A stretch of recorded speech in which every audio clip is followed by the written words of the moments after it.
are dead.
And now, it's time for another episode with the two brothers who ice fish from the same hole, who have kicked the same field goals, and who will have you laughing from start to finish. bringing you the sports, music, and entertainment straight from their Eskimo hut. It's the Eskimo Brothers Podcast.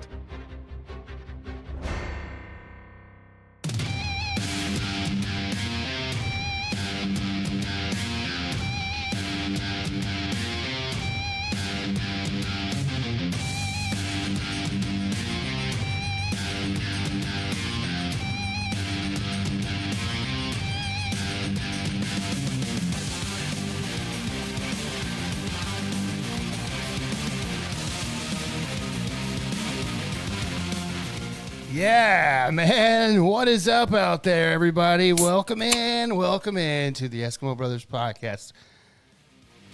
Episode 200, baby. 200. Woo! Cheers, brother. Cheers, bro. 200 of these motherfuckers, and bro. we're still standing. I thought about that today. I was like, I don't know how, but we made it. 200 episodes, countless beers. 200 episode, 2,000 beers. Probably 5 of those episodes were sober ones. Yeah. Well, altogether, maybe. Because, we're hungover a couple times. We did an episode. Those are technically still drunk. Yeah. Because we are not, our blood alcohol level has not gone down. No, not at 0, that's for sure. I know today's blood alcohol level is not going down. No, it's only going up. We just started a little bit ago with, getting our Saturday in order and getting ready to do this, and these have just been cracked open. We've had a couple already, but strap yourselves in, boys. This is going to be a good one. 200 times. 200 times. It's something that you kind of, when you start a podcast, we didn't know what the hell we were doing, obviously. No. We just knew we kind of wanted to do it and see what happens, have some fun, and enjoy talking about sports mainly, of course, and then whatever. Me and Leaf have always been huge movie fans and entertainment fans as well, so that's what we throw in, music, of course, and all that. I got a world-class musician that does this podcast with me who does sold-out shows all over the DFW area. Yeah, going regional. I got to pencil this thing into my schedule because it's tough out there. Yeah, unfortunately, he had to move one of his shows because the venue was not big enough. No. And they had to move it over to a secondary location. Yeah, we actually had to move to AT&T. Yeah, it's open enough for Luke Combs, I heard. I don't know. Yeah. I wasn't supposed to say that. My bad. Yeah. That's on the down low, bro. Not in the fucking ink hasn't been in the paper yet, bro. Right, yeah. No, I'm fucked. I leaked it, and Luke Combs is kicking me off the tour. Yeah, so, 200 is big, man. I mean, like you said, when you start something, a lot of the times I think people start a podcast, and I think they may I'm not talking for everybody, but I've seen it before, but where they think they're like, I started one, so I'm going to be rich immediately. Yeah.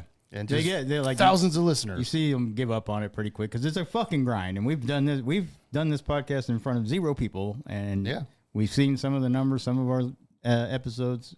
We've always had people listening, but it's not like fucking thousands, Mm-hmm. So but me and Sam always said, dude, like it's just one of those things, man. We just love getting together, drinking beers together. Yeah. We would be doing this regardless. Yeah, I'd be like, hey, Leaf, come over and watch the game, and then we'll just be. I'm like, why don't we just record something before? And we do it just because we like to fucking do it. And you know what, dude? Another thing I was gonna say is before the podcast, because we had talked about doing it for a long time, and I was still living in an apartment. Yeah, and I was like, I don't have any fucking room to do this anywhere. And so when I got the house, I was like, let's do it because we got an extra room.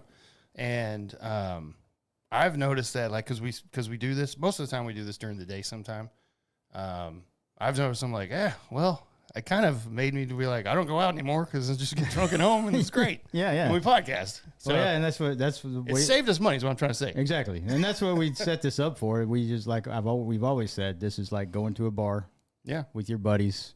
And you're watching sports, or you're talking about it at a bar, or you're talking about the movie you watched this weekend, whatever the fuck it is, and that's what we do here. We replicate that because that's what we used to do. We did used to go to fucking like a Boomer Jacks or something and just hang out and talk the same shit that we talk. Too many times, by the way. Yeah, a lot of times. Yeah. And so we're like, it'd be probably fun if we hit record on this kind of thing. And so we finally did it, and 200 episodes later, we're still doing it. And if you have been here from the beginning, thank you. By the way, because the first few episodes were garbage. Yeah, like we didn't know what we were doing. No, we got like this equipment stuff, and we're like, I think we just plug the mic in here, and I think you hit this button. We didn't have any built board. We didn't have good mics. It was terrible. Yeah, I was using my gig mic, which is not what you should use. Yeah, we were using his gig board, which is not for podcasting at all. Yeah, so we upgraded that stuff along the way, of course, and then we kind of found a rhythm. I think a little formula that I've kind of asked people if they like it, and they say yes. I'm like, all right, cool. So yeah. Yeah, I mean, we're not professional by any means, but I think we've gotten better. We just like to drink and hang out, and we appreciate you listening or hanging out with us on YouTube. Like, again, we're live on YouTube. We're back to doing that because we're getting back in the grind of live as the football season grows near. Yeah. You guys know we're live most every Thursday night. Sometimes we'll skip one if it's no one's going to watch this game, and I'll save my liver for next week. Yeah, exactly. But most every Thursday night, we're live for those football streams, which have been a blast. Once we started that, we were like, the Thursday night streams must continue. They're just too much fun. Yeah. And everybody in chat has a lot of fun. We get so many people in here chatting. That's the fun part about it. Yeah, and we can actually kind of pay attention to it a little bit more because we're just watching, and it's not like a structured podcast. So it's a lot more fun. I mean, this is fun. This is. And it's a blast. If you're in the chat and you want to today, I think for today, we're just going to fucking wing it, basically. We got a couple things, and then we're just going to talk about the last 200 episodes of what we can remember, at least. That's tough. Yeah. It's tough. I will say, I got to say, shout out to Austin, who's listened since mostly day one. Yeah, he does. Jason Hedberg, my cousin who has listened forever. Jeff, who's always listened, who's in chat a lot of the times too. Always in Thursdays, always most of the time on lives. Oh boy, I've hit a roadblock, guys. Who else? Nachi's been on, the number one guest, Nachi, who's too busy to come on today, of course. Colin's been on a few times as well. I haven't seen him in a while. I need to connect with him again to see if he wants to come on and hang out. I know he's got enough time on his hands now. Yeah, and we usually do a fantasy football thing with him, but it's getting close to the season, so I don't know if we'd be able to squeeze that in. Yeah. Well, I think he's been busy with other things. I just want to hang out again. Yeah. You know. And then Leo Lady listens a lot. I know she does. Leo Lady, yes. She's usually in the YouTube's chats, especially on football. Yep. Especially on football. Yeah, especially football nights. Yeah, for sure.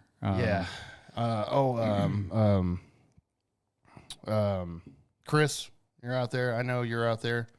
You came out and hung out with us at the football party last year. Oh, yeah. Adam as well, my brother. Tarpley over there in fucking Rockwall. Tarpley. Or Arkansas, as I like to call it, because you're so fucking far away. Yeah. There's been a lot of y'all. And Billy's another one who's always around. Yep. Yeah, I'm trying to make sure I get everybody. If I forgot you, man, I apologize. You're important, and I love you. Shay, my brother Shay from Oklahoma. Thank you, dude, for telling us that you listen every week and you love it, dude. You're the man. And we see the numbers. We see them. We see it every week, and it's pretty consistent. And then for every once in a while, we have somebody from Ireland who tunes in. So whoever you are, thanks. Yeah. I don't know if that's true or not, but it tells us that somebody's downloading shit from Ireland and China and all of them. Like, who the hell? Yeah. That's crazy to see. Like, there's some people overseas has actually got on here and listened to the garbage that we're spewing, and that's great. I don't know how. I appreciate it. Thank you. Yeah, everybody that's ever hit download or listened or tuned in on a Thursday night or on a live broadcast and chatted with us or just listened, thank you. It makes that much just more meaningful to us, you know. And it is not easy, by the way. To you have to, just like Leaf was saying, you have to enjoy this. Otherwise, it's not going to work. I mean, it's one of those things where, if you listen and everything, it's great, but you're not going to, if you start a podcast, expect people not to listen.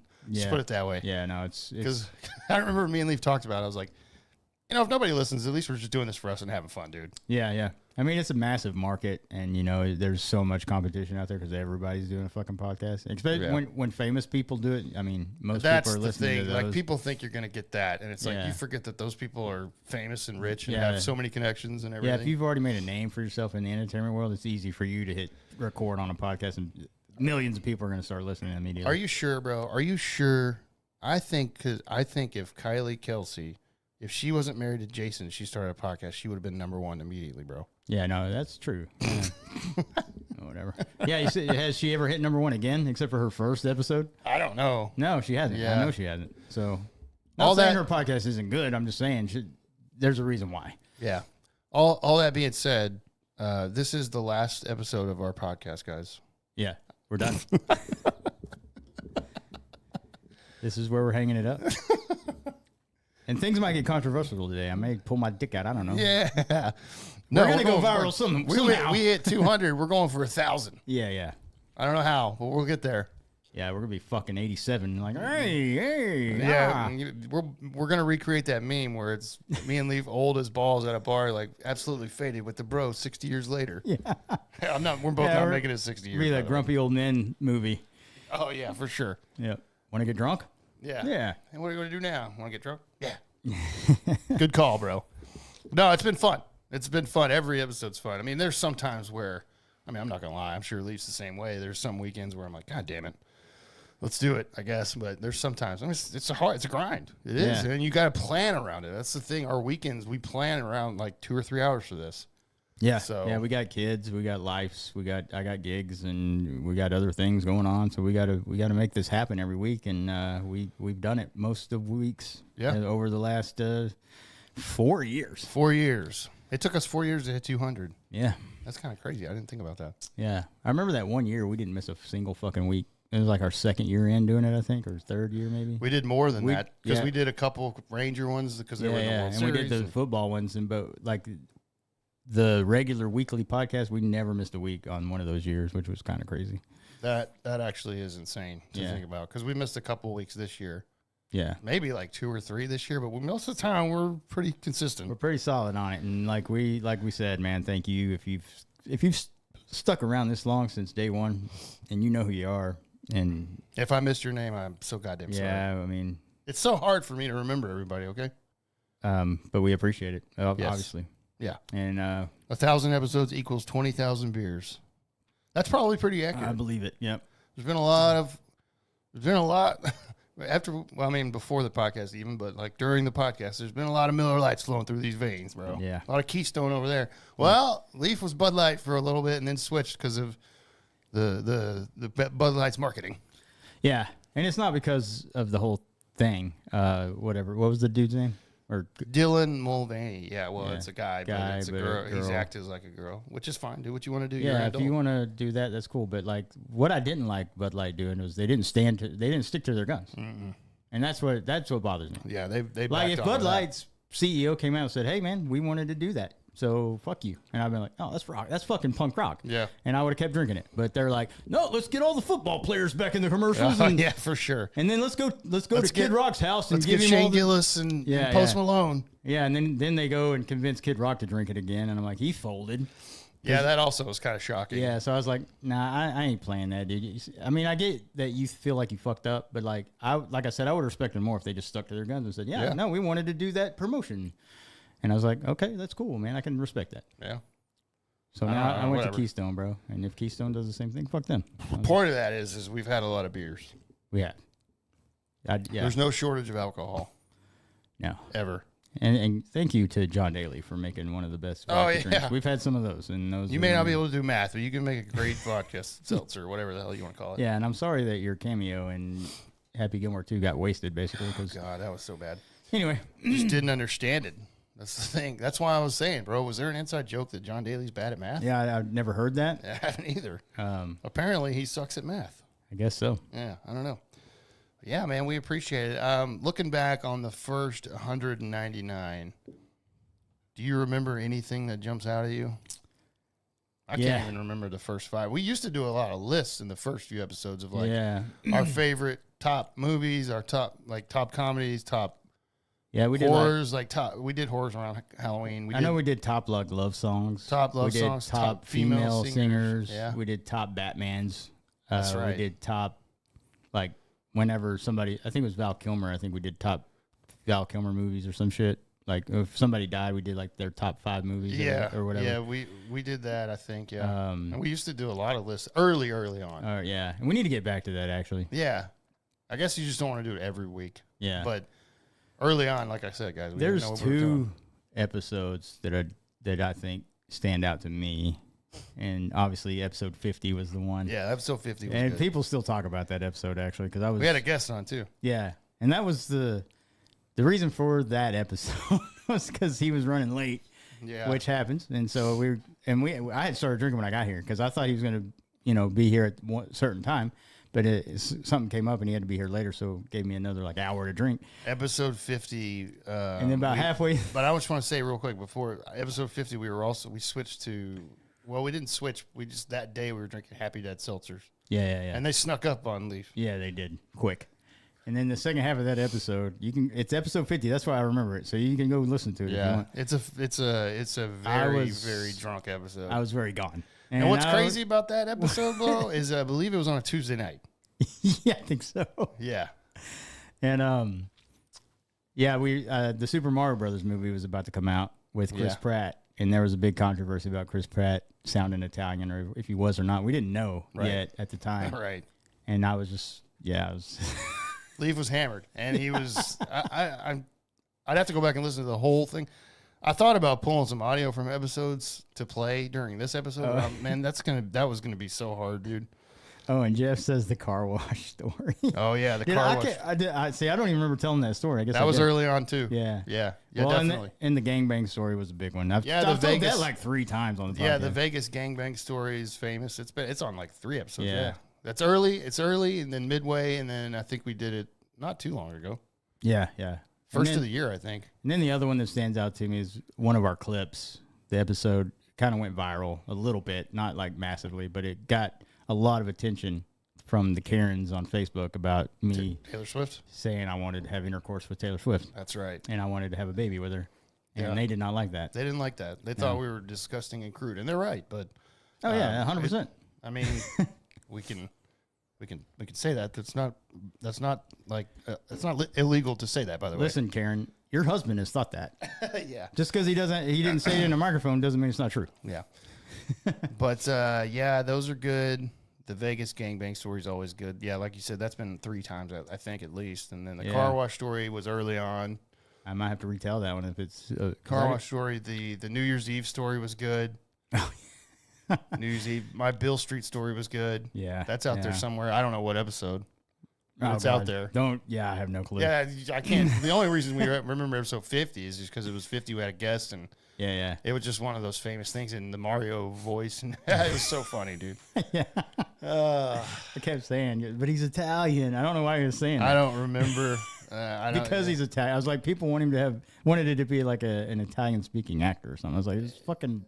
Yeah, well, they wanted the original voice person who's alive still, but he's not really like a voice. Well, actor, you can't have that guy on for 2 hours being the way he speaks. I'd be like, God, this is annoying. So I understand why they went with Pratt. Well, yeah.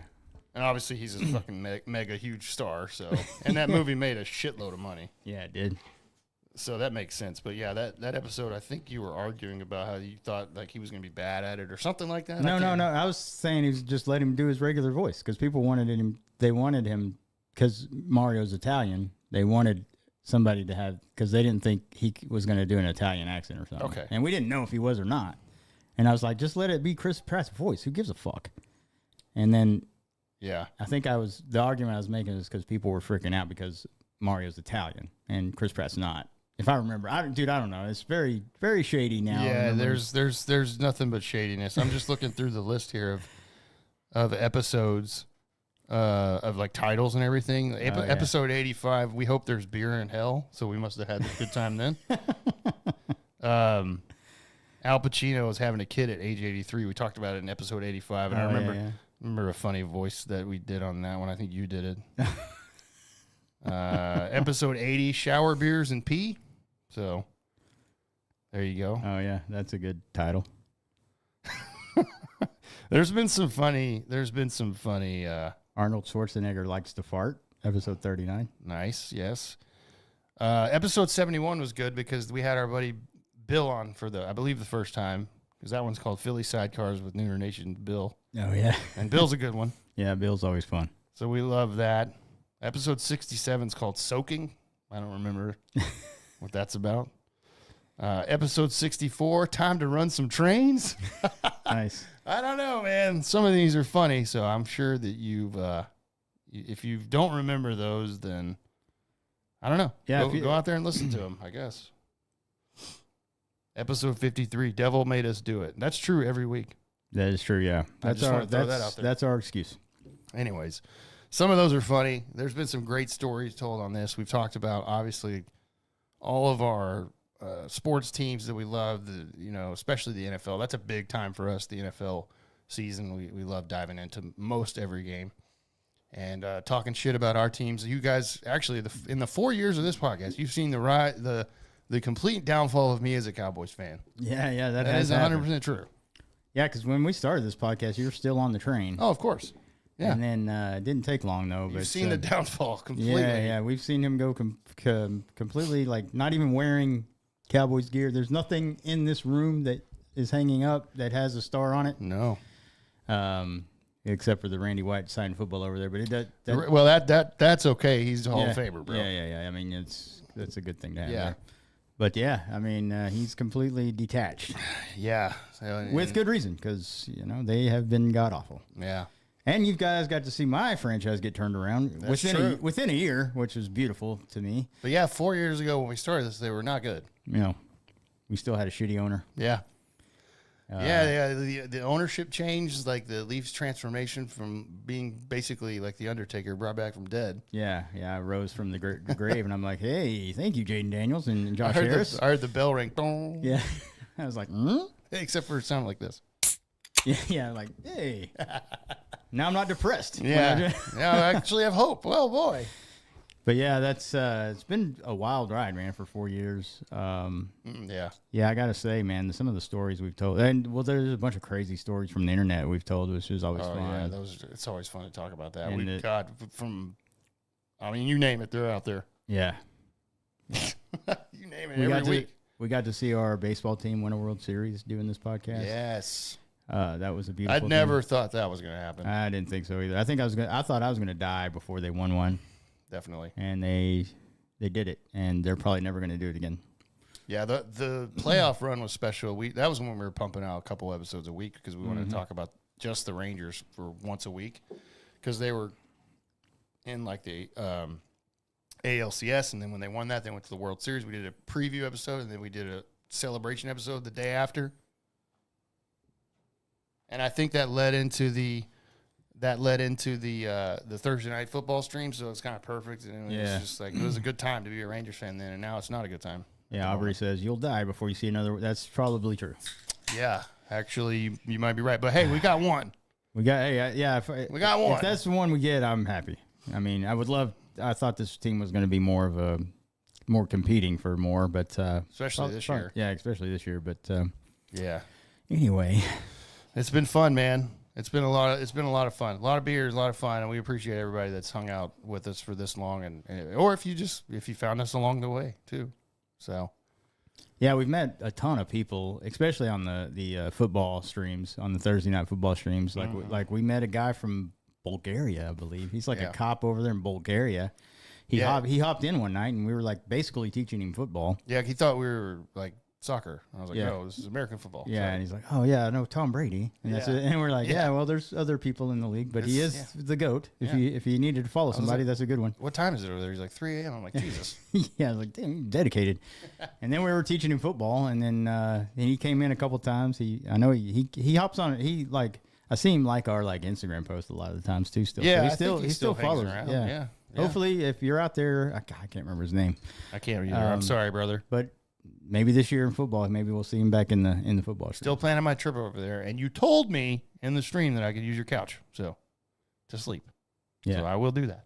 Yeah, we'll do it, bro. But yeah, we met a lot of cool people during the Thursday night streams. They came in. Some have gone. Some have come and gone. Some have sticked. And, yeah, shout out to Tom Grossi. Fuck. Oh yeah. We got a shout out from Tom Grossi. We got a raid from Grossi that brought so many people. Shit ton of people. Yeah. So that was good. That was cool. Grossi's a good dude. And I'm sure he still does NFL content like crazy. He's probably gearing up to do all his stuff, which his streams are awesome too. So yeah. But yeah, man, it's been crazy. It's been good. It's been awesome. We love it. And thanks for hanging out. And let's get drunk. Let's do it. But we're still going to record a little bit longer, obviously. Yeah. Yeah. No, that's it. We're done. Like I told you, this is the end of the podcast, guys. We'll see you never again. Yeah. This is the last one. I'm just kidding. I'm just kidding. There's some fun stuff to talk about, and we're going to do it because that's what we do. And we're going to drink a lot of beers. Okay? And that's, we love it. So here we go. All right. Now all the lovey-dovey shit's out of the way. God damn. Yeah, what the fuck? Yeah. Anyways. Okay. Hey, something fun that came out this past week that I think everybody that listens to us and hangs out with us is excited about, as we are. Which I didn't know this was even did not know they were thinking about doing this, but we're it's completing a trilogy here of the franchise Super Troopers, man. Did you see that coming? I did. No, I didn't see it coming. But yeah, that's what I'm saying. The second one was good. Yeah, yeah. But I was like, surely they'll move on and do something else because, these guys are always going to make movies. Yeah. But yeah, doing another Super Troopers 3 and production started this week. So they're filming. Yeah, and I saw like a lot of the original people are coming back. Like Brian Cox is coming back. Yeah, he's getting old, bro. Yeah, he's up there. And then that one, the girl that played Ursula, which was one of the troopers' like girlfriend or whatever in the first movie. 'Cause I don't think she was in the second one. I don't remember her being in the second one. Or she might have been. Well, if she was, it was barely. Yeah. It was barely. But she's signed on back, and of course all the original dudes, the Broken Lizard guys. And I think of course that Jay Chandrasekhar. Jay Chandrasekhar. Chandrasekhar. Yep. There you go. He's directing it like he directs like most of their shit. Anyway. Yeah, I think Kevin Heffernan did the last one. Okay. Because I think they flip flop. Yeah. The guy that plays Farva directed Super Troopers 2. Yeah. And then Jay Chandrasekhar directed the first Super Troopers, and then he's doing this one. But they flip flop back and forth, but they all write together as a team. Yeah, yeah. They're all hilarious. Oh yeah, yeah. So yeah, I think it's probably gonna be good. I mean, it's gonna be funny. Yeah, because I went to the theaters for the second one with Nachi and the group of people, and I think they all got high. Nice. And I think I had a couple beers, and we watched it, and we were laughing our ass off. This is funnier than I thought it was going to be. Thank God. Yeah, yeah. I didn't want it to flop, Right. But these guys they hit pretty good on most everything they do. There's some obscure movies that they've done that you've never heard of that are just fucking hilarious. Yeah, yeah. There's a lot of those. Yeah, that last one they did too, the Quasi or whatever. Quasi was fucking hilarious. It was fucking funny. I was like, I don't think this is going to be that good, and then I guess I went in there with low expectations, but I was like, this is actually fucking good. Oh, they're so good. Yeah, yeah. They do so many like funny side things, and it just makes me laugh so hard, bro. Yeah, they got that down, dude. And so yeah. I don't see why they're not gonna knock this one out of the park either. So the last one was funny because they ended up having to go to Canada, and like Rob Lowe was in it, and all the accents, all the Canadian accents. These guys were like, Will Sasso was hilarious in the second one. Oh, yeah, yeah. I mean, he's funny. That guy's fucking hilarious. Yeah, yeah. Have you ever heard his Jesse Ventura? And he's like, I go down to the Baja. It sounds exactly like him, bro. He does. Well, I don't even live in the continental United States. I've been down in the Baja. Dude, he's fucking funny, man. That's so good, bro. Yeah. I hope he's in this one too. But I saw a picture from like the set, and like a couple of the guys that I recognize that have been in a lot of Broken Lizards, especially the Beer Fest movie. They're in it, and this one, and yeah, I just kind of surprised they're doing a third one. I thought maybe they might do like a sequel to Beer Fest, actually. Yeah.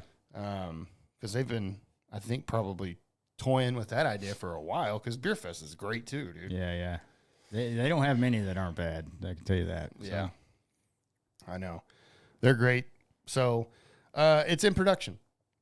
So it's filming now, which would tell me that there's no release date or whatever, but usually you can after they get done, so what, give it like 2-3 months maybe of production, and then who knows though, these guys are quick and their budgets are not as big as others, so yeah, they may move along pretty fast, and then maybe we'll get a trailer next next summer maybe, or next spring maybe, something like that. Maybe a fall date next year. We'll see.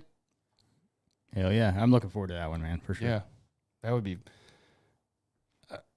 Yeah, let's see where the story goes. I guess I need to watch the second one again. It's been a while, but I just remember the Canadian accents were just so.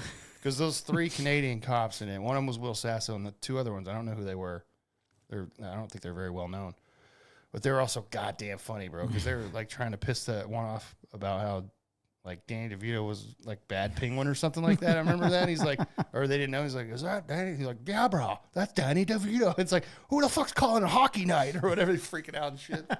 Oh God. Yeah, I need to watch that again. I know. So funny. So there you go, man. Yeah, what it says here is the unannounced title is reportedly Super Troopers 3 Winter Soldiers. So we'll see. I mean, I think that's a rumor more than anything else. So we'll see about that. And then look, I saw this the other day too, man. Back in the day, bro, 35 years ago, actually, to be exact, the original Teenage Mutant Ninja Turtles movie came out, the live action. Nice. And that was back in theaters for the 35th anniversary. And they're doing it again for the second one, which if you are a kid like me back then, I was all in on these.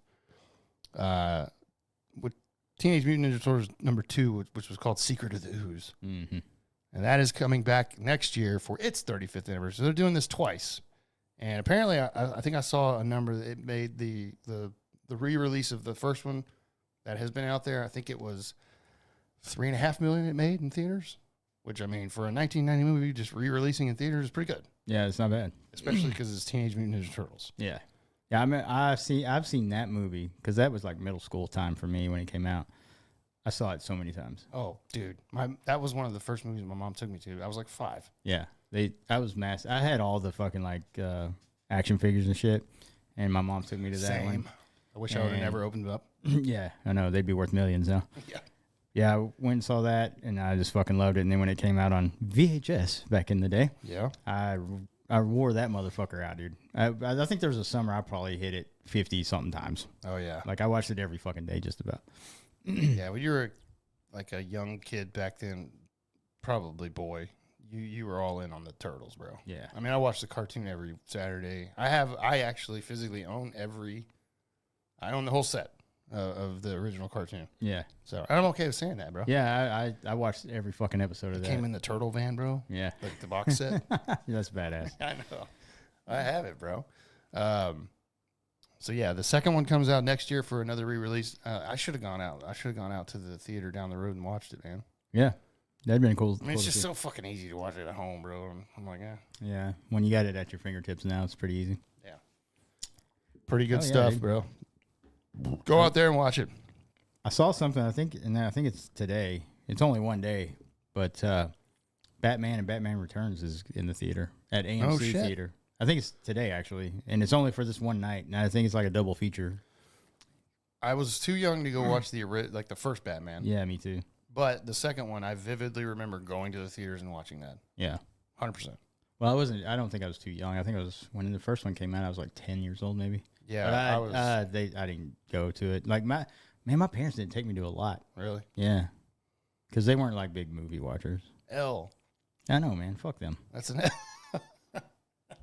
Well, I'm just saying those first two were Tim Burton. They definitely don't listen to this podcast. Yeah, no. Well, mine don't either. Thanks for the support, guys. Yeah, but fuck you for not taking me to Batman. Yeah, really. Yeah, I definitely remember going to Batman Returns. I do remember that because the first two were Tim Burton. So they're, if you know anything about Tim Burton, he's obviously a little darker. Yeah. Like Batman Returns was definitely dark. Danny DeVito scared me as a penguin, actually. Yeah, he was good, man. Yeah, as a kid. Okay, he does not now. As a kid, though, it's Nah, pretty fucking scary whenever he bit into that fish, bro. Yeah, yeah. And he bit that dude's nose off in that one Yeah. scene. I was like, God damn, what is this? Yeah, yeah. So, that's kind of cool, actually. They've been doing that a lot more in the last few years of like older movies just getting re-released in the theater. Maybe we're just getting older. It's been happening forever, but it's just hitting our movies now. I kind of like it though, because that's cool to get. Because like you said, sometimes we were too young to see these in the theater, and now you get a chance to do it as an adult, and that's That's cool. true. That is true. I did. So when obviously when COVID happened, everything shut down. But when they reopened the theaters, there was no movies to put out, so they were putting old ones on. And The Goonies was one of them. And me and my daughter went to see The Goonies in theaters. Of course, I never saw that in theaters when I was a kid. Yeah. So, damn, that's a good. I bet that was cool to see. It was fucking big. Yeah, of course. I mean, I can watch Goonies anytime. Oh God, it's a great movie, dude. Yeah. That's another one I wore the fuck out because I loved it when I was a kid. Yeah. Still doing that second one. Girls just wanna have fun. Yeah, riding that like Josh Brolin, Brolin riding that pink bike. Yeah. Yeah. Hell yeah, dude.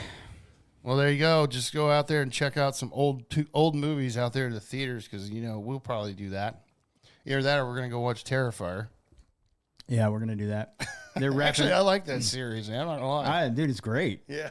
We've seen the last two in theaters because it was that kind of as a joke when we went to see Terrifier 2. We were trying to see if either one of us passed out or threw up. Yeah, because there was the thing around the news, like a lot of people were seeing it and they were like throwing up or leaving early because it was fucked up. And we're like, let's go. We got to go see this. That's got to be fake, by the way. I think so. But might have been great publicity for the owner, Damien Malone, who's a badass. Great marketing if he was behind that. I can't believe still we thought about that. So obviously the last one that came out, he got a bigger budget, but the second one was a smaller budget, and he did all the fucking special effects and everything himself, makeup and everything himself, dude. Yeah. That's impressive. That is. So, and this will be the last one, and I hope he gets like bigger budget movies and does. I know he did a podcast with Michael Rosenbaum a while back, and I listened to it. He has a great podcast. Yeah, and he said he's working on another sort of story that's like a different kind of thing, but it's going to be like another kind of like trilogy type of thing. But Good. I was like, that's great, dude. I'm going to watch whatever that guy does. Damien he's underrated director. He's awesome. Yeah. So, and Laura Rivera, God damn it, I love you so much. Oh, she's solid, dude. And she's getting more stuff I've seen. And she deserves it, dude. Because she had that one with Idris Elba. Yeah. I don't think it's out yet, though. No, yeah. But I know she's getting bigger things, and that's great for her. Yeah. I love that. And she's a great actress, first of all, but man, she's hot. She is smoking. Yeah. I love you. Okay. Anything, any entertainment movie stuff your way? Or are you good? I was just going to mention I did watch Superman. We talked about that last episode. Yeah. Did you like it? I liked it. I told you, bro. It's great. It's one of the better DC movies that's come out in a long fucking time. I thought the same exact thing. And it didn't waste any time, dude. I mean, it started and it didn't let up. No. And I was like, this is the way it should be. Because, like I said, I did like Man of Steel, but like I said, it's way too fucking slow. There's things they could have cut out. There's too much of a intro story to it. And so, but I still liked it just because and I like Henry Cavill, man. I think he's great. But this David Cornsweet is a great fucking Clark Kent and a Superman. I mean, he was fucking great. And I just thought it was great. Like you said, Nicholas Hoult as Lex Luthor was fucking great. Oh, he was so good. I really, really liked him. Yeah, and you got a little taste of like the Justice Gang. You got Hawk Girl. You got Nathan Fillion as like the Green Lantern, which was done right actually this time. It was, dude. Yeah, Ryan Reynolds is Green Lantern. And then Mr. Terrific is in it, and it was fucking great, dude. Yep. I just liked it. I was glad, and it had some of that James Gunn like Guardians of the Galaxy comedy in it. That's what I liked about it too. Yeah. I was like, at least it's. He kind of put some stuff in it, like the crypto thing was kind of funny, how that dog is just a fucking nightmare. Yeah. Yeah, that was funny. And then it was funny because you said the Supergirl makes her little cameo at the end, and she's like hammered.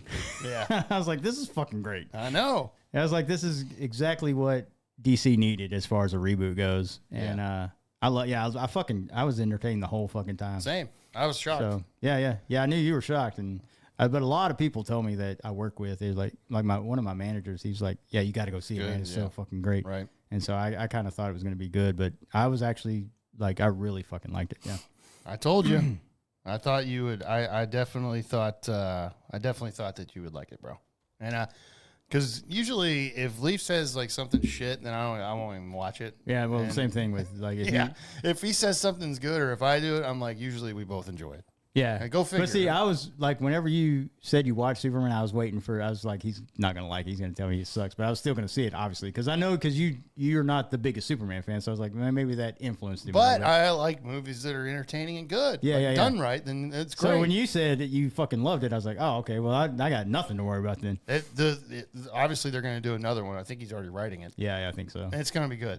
I Yeah. mean, I think everything that he does is going to be good. From here on out, I think the DC's on a good path, actually. Yeah, and I'm happy for that because dude, they needed this so bad because it was so bad. The DCEU universe is fucking terrible. I know they needed it, and so bad. I remember when they got James Gunn to take it over. I was like, okay, well, this might be what they needed. Because he was part of the Marvel stuff, and he did Guardians of the Galaxy. I was like, if he stays making movies like that, it's going to be fucking good. Yeah.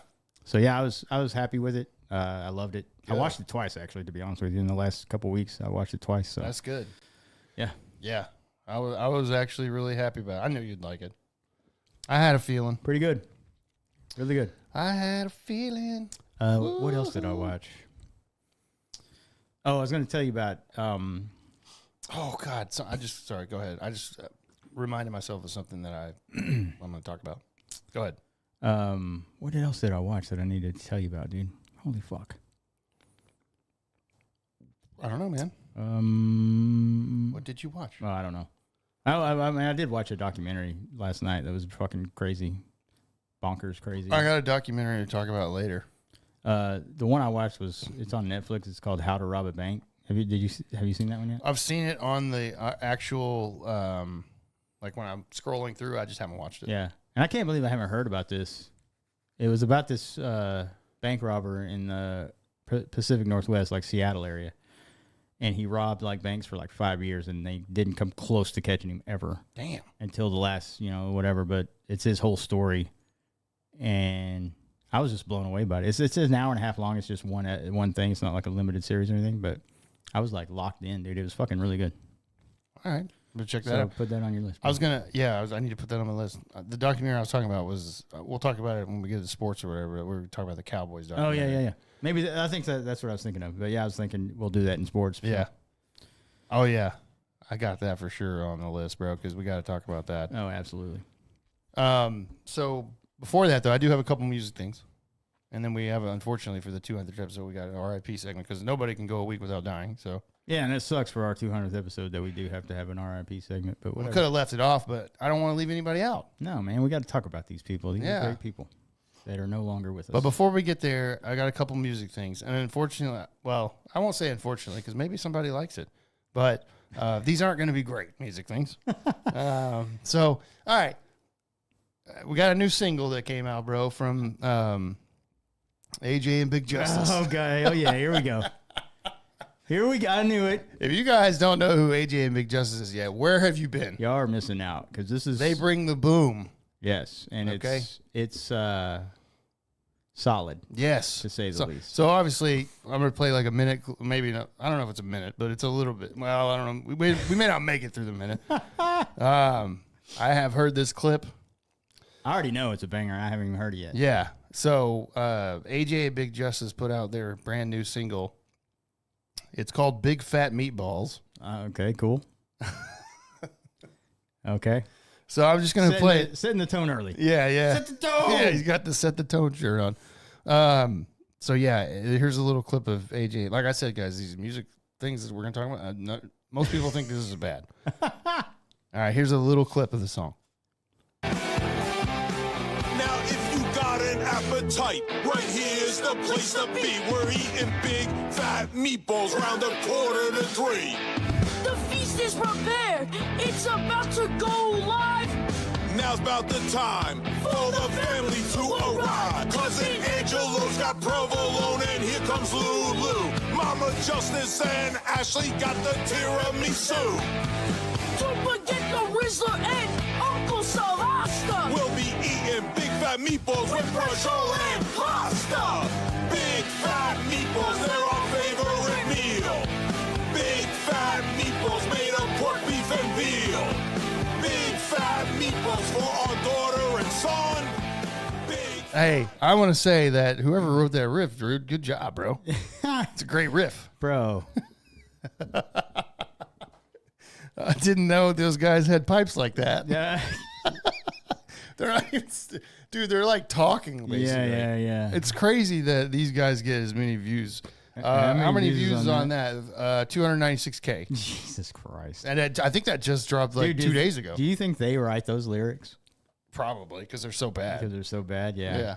God, I mean, all their songs have been bad, bro. They're not good, yeah. And that dad is so cringy looking. I know. Like, I think something is going on behind the scenes that we don't know about. We will see the 30 for, well, kind of like a 30 for 30 yeah, for them. behind the music or Yeah.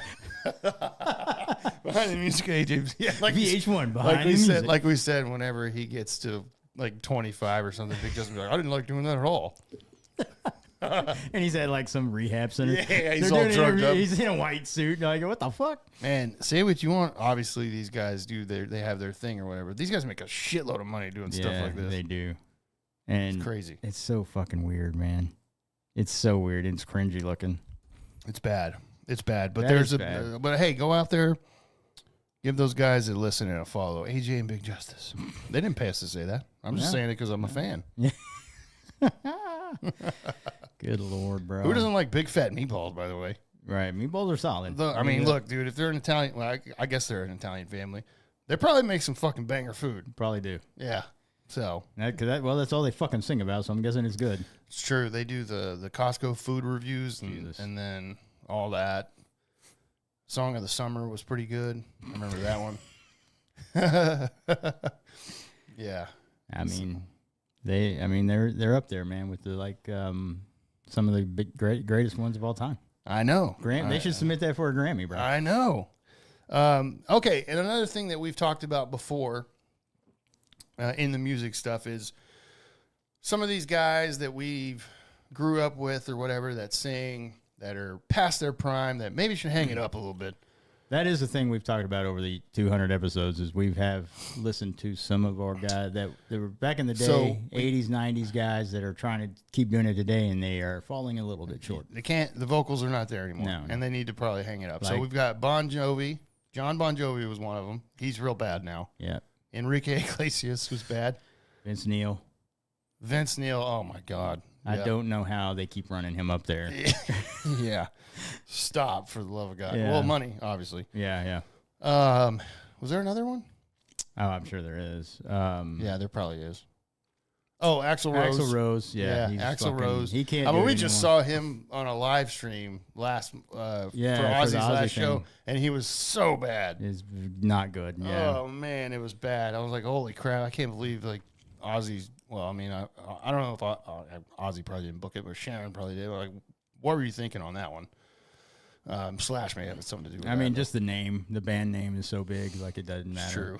I mean, most of these are like that. Like Bon Jovi's still massive name, and like. well, yeah, they Motley could Crue's sell still- tickets. They sell tickets, but yeah, you're not getting a quality product. You're not. Well, let's add one more to the list, brother. Yeah, I've seen this video that you're about to play. So- It's fucking awful. So, of course, Van Halen, was well known. Of course, you know who Van Halen is. They're not playing anymore because Eddie's gone, unfortunately. R.I.P. Yeah. Eddie, we love you, brother. One of the greatest guitar players ever. Yeah. But that doesn't mean that the singers are not still out there doing their thing. Now, look, I don't know what genre or what I guess era of Van Halen you like, but Sammy Hagar, when he was doing it, he was awesome. Yeah. Sammy Hagar still plays and still sounds really good. Yeah, he does. David Lee Roth, not so much, bro. So Yeah, no, he's not good. let's just play a clip from a recent David Lee Roth show and his band, and let's just see how David Lee Roth's vocals are sounding these days, bro.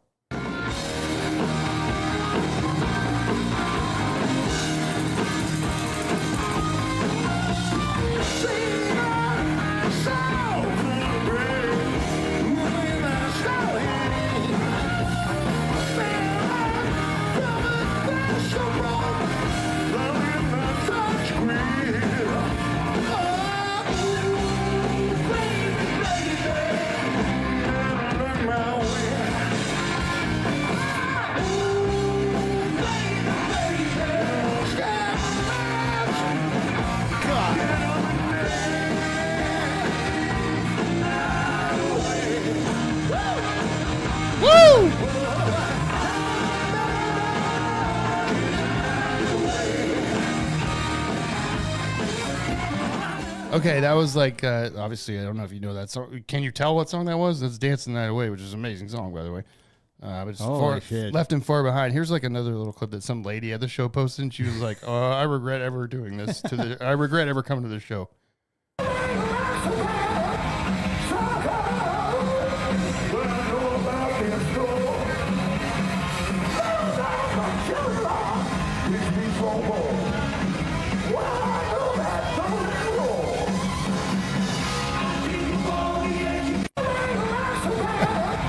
Dude, that was hot for teacher, but you can't tell. If you could tell, yeah. Yeah, oh my God. So add David Lee Roth to the list, bro. That's just recorded in a bad venue. That's got to be what it is. Yeah, I think you're right, bro. I think it was just recorded in a bad view. I think he's actually got some pipes still. But Yeah, no, he does not, obviously. So- What is he? He's like in the 70s, right? probably, but I mean, you think about those guys back then, the way that they sang, I mean, they were great pipes, obviously, but Yeah. they've done so much damage to themselves and their bodies. You can't do it anymore, man. No, yeah.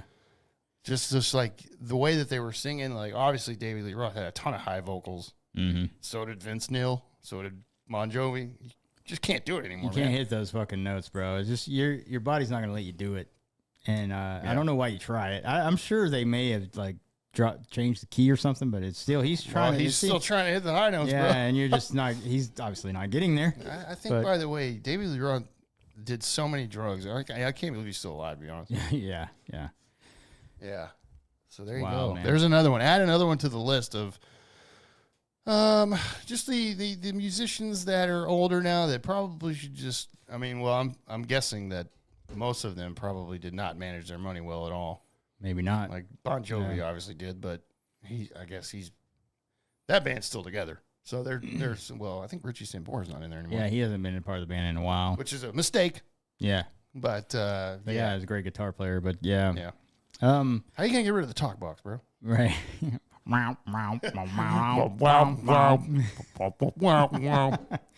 It's my life. That's a great fucking song. Yeah. Yeah. But man, I don't know, man. It's time to hang it up, bro. Like, Yeah. I mean, I'm 100% guessing that they just need money. probably. And they're just living off of that, what they did before, because they were not smart with their money. Like Vince Neil probably. Oh yeah. He's definitely like struggling. Hey, Decker. Yeah, he's got to do cameos, and he fucks them up. It's like, oh, I thought Vince Neil was sober, and then he puts out that cameo. I'm like, nope. I was like, "Hey man, shout out to Devil and Newton Party," and I was like, "What the fuck is he saying?" Hey, Decker, it's your 40th birthday. Shout out to Devil, rockin'. I'm like, what the hell? This guy's hammering, bro. Who told him to record a cameo? Yeah, yeah. Put the fucking phone down. You're like, why don't you wait till tomorrow, bro? Yeah. Wait, dude, hungover at least. Jesus. And somebody that paid like probably $300 for that. There's is no like, telling how okay, much- great. yeah. I mean, it's probably funny, but they're probably still like, Jesus. that guy was probably happy about it. I mean, I would have been probably like, "This is the greatest cameo I've ever gotten." He says, hey, Decker. I'm like, that guy's name is Derek, but okay. He didn't get the name right. I was like, "Oh, there's no shot that he fucking knew what was going on." Probably. Oh, hell no, bro. He was in Vegas, for God's sake. He's in his hotel room. I'm like, what the fuck?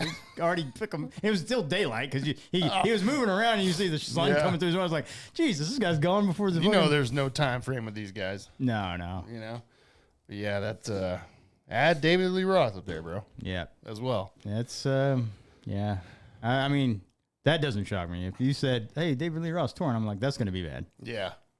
Well, they did Van Halen did like some sort of reunion before, and Wolfgang Van Halen, Eddie's son, was playing bass, Yeah. and David Lee Roth was singing, and it wasn't that bad actually. Yeah, but that was like what 10-something years ago, maybe? 10 or 15 years ago. Yeah, it's been a while. It's been a while. Obviously, Eddie Van Halen's been gone for a while now too. Yeah. Time flies, dude. But he didn't sound bad then. I was like, oh, okay, but he was crazy. I know that. He's still crazy because he's done so much goddamn drugs. He's just one of those He was guys, already man. a weirdo anyways. Yeah, well, he had the biggest ego he had like a huge ego problem, and Yeah. that sometimes you can't. Those kind of dudes just don't change, bro. I wish they would have done that with Sammy Hagar. Yeah, I personally like Van Hagar better. really. Yeah. Yeah, I mean, there is two camps. Like some people like David Lee Roth, but I like them both. I mean, I like them both. Yeah, of course. yeah. Well, like I said, Dancing the Night Away, that's one of my favorite riffs, actually. It's a fucking great song, yeah. Yeah. And Hagar had a lot of great songs, and some of like Van Halen's better songs were like the love songs that like Sammy Hagar wrote. Yeah. Because David Lee Roth, he never wrote a love song. All their stuff is just balls to the wall rock music, which is great. Yeah. But yeah, Hagar brought a little more of a songwriting, a little wider songwriting stuff to him, and it was really, really good. I enjoyed both of them. Yeah. It's just a different style, and they were both great. But there's some people who are like, David Lee Roth all the way, and and Of course. so it's like whatever, dude. I mean, it's the hardest thing to replace in a band is a singer, obviously. But Yeah. I like both, like you said. yeah. But I like Van Hagar like a little bit more, I think, just because, like you said, the songwriting to me it feels a little better. And I mean, you're not gonna go wrong with Eddie, obviously, ever. Yeah. Like right now, bro. But I mean, David Lee Roth had some bangers though. Oh man. yeah, no, there's obviously like I could. There's to this day, bro. If Running with the Devil comes on, that thing's volume 30 in my car, bro. Same thing with Ain't Talking About Love. That's one of my favorite riffs, dude. That is an amazing riff. And I was like, and that song's just so badass, dude. But anyway, yeah. But yeah, I'm not paying for to go see David Lee Roth. No, don't do it. That was a warning. That's what we put that on here for. If anybody listens, as a warning, bro. Just avoid the. Oh, we can also probably put Sebastian Bach up on that list too. Oh bro. yeah, he cannot do That it. might actually have been up there too on one of our episodes. Well, even those notes were so high back then. Like Sebastian Bach hit notes that nobody can hit, and like even Lucy Hale has trouble hitting that "I Remember You" note, and she's a great fucking singer. And Sebastian Bach's not touching that fucking. Oh note no, anymore. I've heard live videos of him recently, and I was like, I mean, again, obviously back then you were amazing, but now it's like, nah. Yeah, you just can't do it anymore, man. Can't do it. Stop doing it. Yeah. So there you go. Okay, let's pay some respects. Let's do it. A real quick here. RIP segment here. Unfortunately, on this episode, it's supposed to be a celebratory episode. But again, if we don't do it now, we'll forget. And we got to pay respects, bro. Yeah. RIP Mr. Tristan Rogers, an actor out there.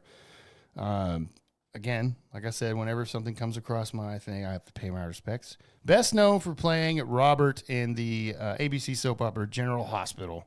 Oh, yeah. Okay. All right. So obviously, I'm not a big soap opera fan, but I know who this is because of that. I remember when I used to stay homesick as a kid. You'd my watch mom, that? no, my mom was watching it, and I was like, that's all I could do because I'm laying on the couch all sick and eating chicken noodle soup and shit. And I'm like, hey, General Hospital's on, yeah. Yeah, General Hospital's a big one. Yeah.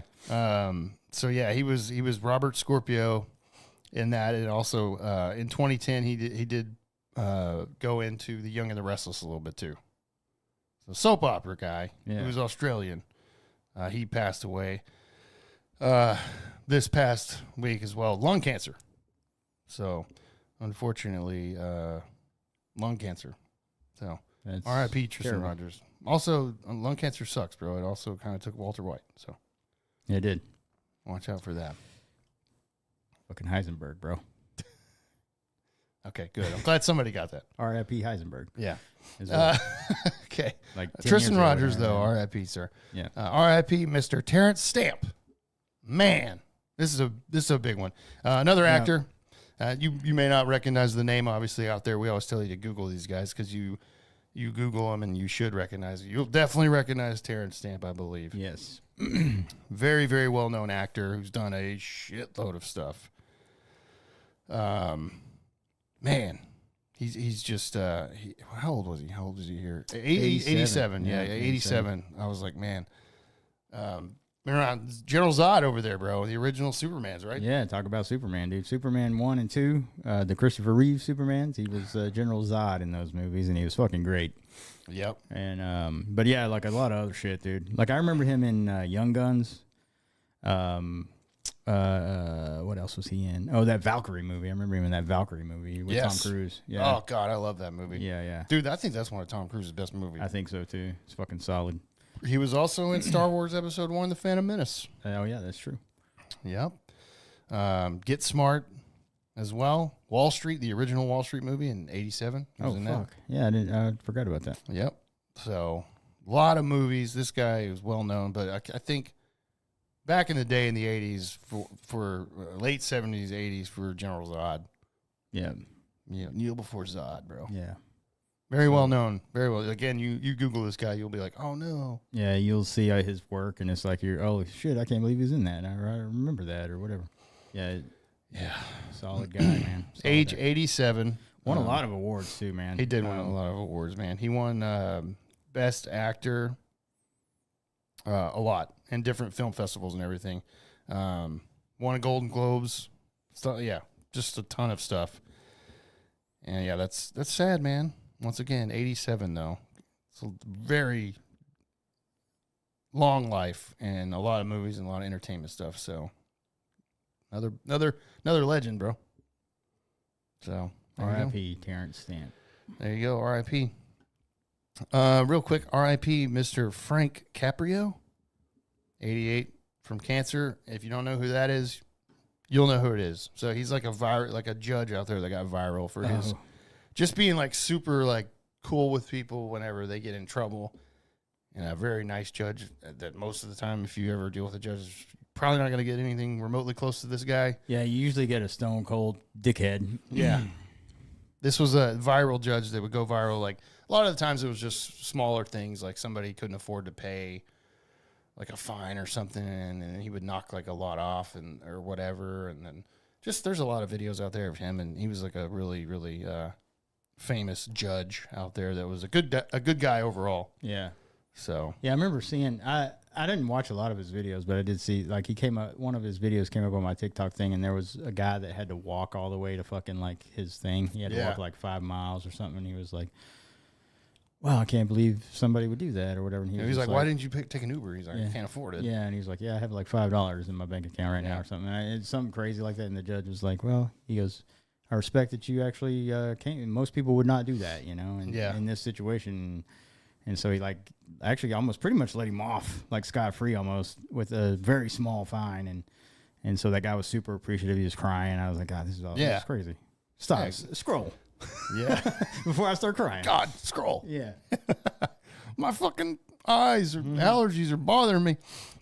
So R.I.P. Mr. Frank Caprio, 88 after a cancer battle, unfortunately. Yeah. Once Goddamn again, cancer. Fuck cancer, bro. I know. Y'all cure that shit already. You have the cure. You got it locked up in a safe somewhere. Y'all are just trying to make money off these people. I know. Yeah. R.I.P. Mr. Brent Hines as well. Founding member and former lead guitarist of the heavy metal band Mastodon. Oh, I did see this one. Yeah. 51 years old. This was unfortunately in a motorcycle accident, so very young, 51.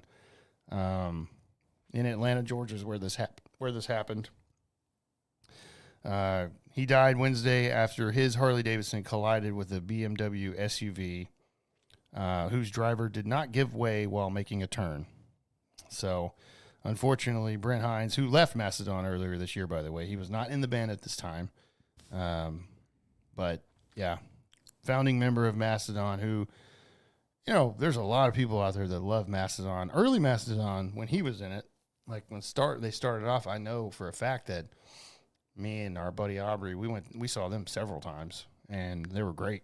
So, whatever you think about that, Mastodon, that type of music, heavy metal, still sad, though. He died this past week.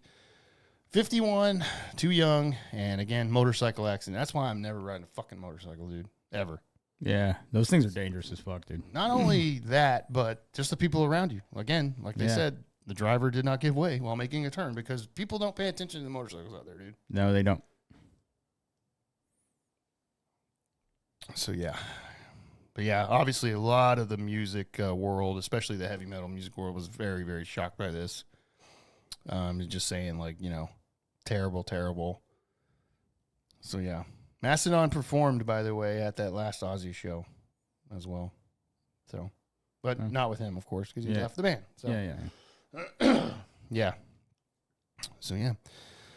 Very sad to see somebody like that go, bro, at 51. That's way too young. So, there you go, man.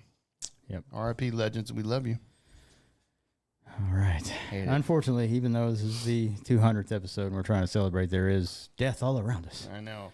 And unfortunately, like I said, we can't make it a week without seeing some people unfortunately pass away, and it just sucks. I'm sure next week we'll have a couple more. I mean, just fingers crossed that we don't see a thing cross our feeds, bro. And I mean, in this 4 years, we've paid so many tributes, dude. I mean, I obviously thought one of these days we would get a big one, but I don't think there's been anything bigger than Ozzy. Yeah, that's one of the biggest ones. And Val Kilmer was a massive one. Yeah, you're right, dude. That was huge. Yeah, that's probably the two big ones this year.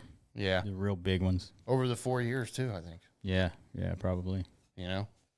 So, I'm probably forgetting some others that have been in the 4 years, but those are the two big recent ones for sure. Yeah. So, okay. Well, moving on. Leif, I'm ready to go to sports, by the way. Yeah, all right, let's do it. Okay. We are in the final week of the NFL preseason, by the way. Yes, thank God.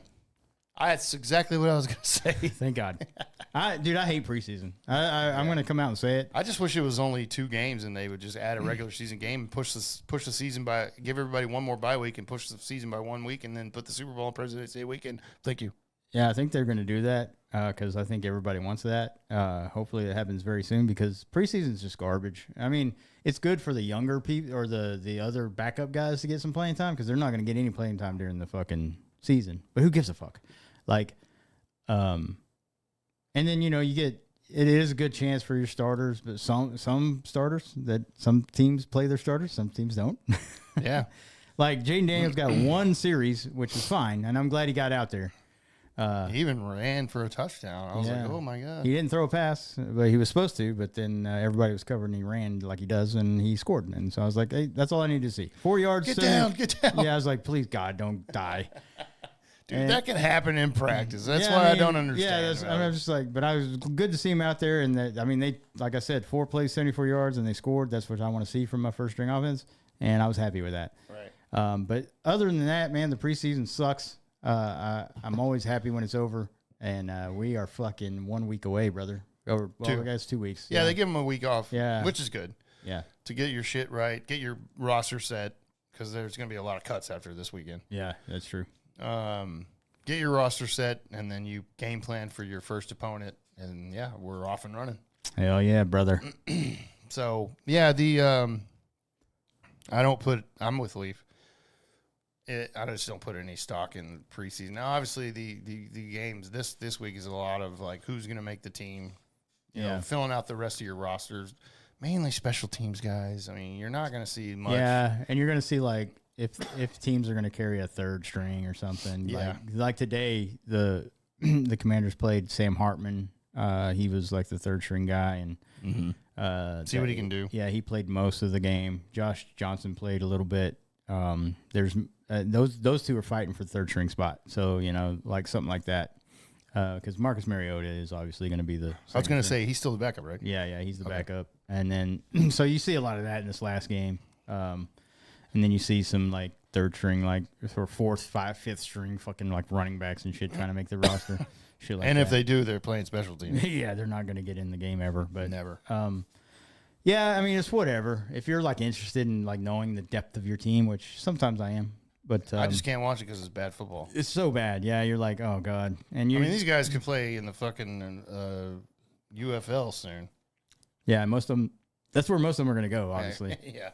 Because that's the only other place they can go, unless they go to practice squads. Watch out, the Rock's bringing it back. I'm like, all right, Dwayne Johnson, how long are you going to sink your money into this? Yeah, I mean, you're not making money off that league, so it's like no way. And it's so dumb to go up against $1 billion product like the NFL. It is. I mean, that's why. Excuse me. That's why they have to play in the spring. Yeah. So there's no shot it would make it if you're trying to do it in the fall like this. No. I mean, oh my God. No way. Yeah. Going up against college and NFL, good luck. Yeah, you're fucked. Yeah, even high school is better than your product. Oh, God, yeah. There's some high school teams out there that can beat UFL teams for sure. So, anyway. Dude, you're probably right. That's what's sad. But, man, like you said, we're a little over a week away. Thursday, September 4th, game 1. We're going to be here on YouTube. Cowboys, Eagles.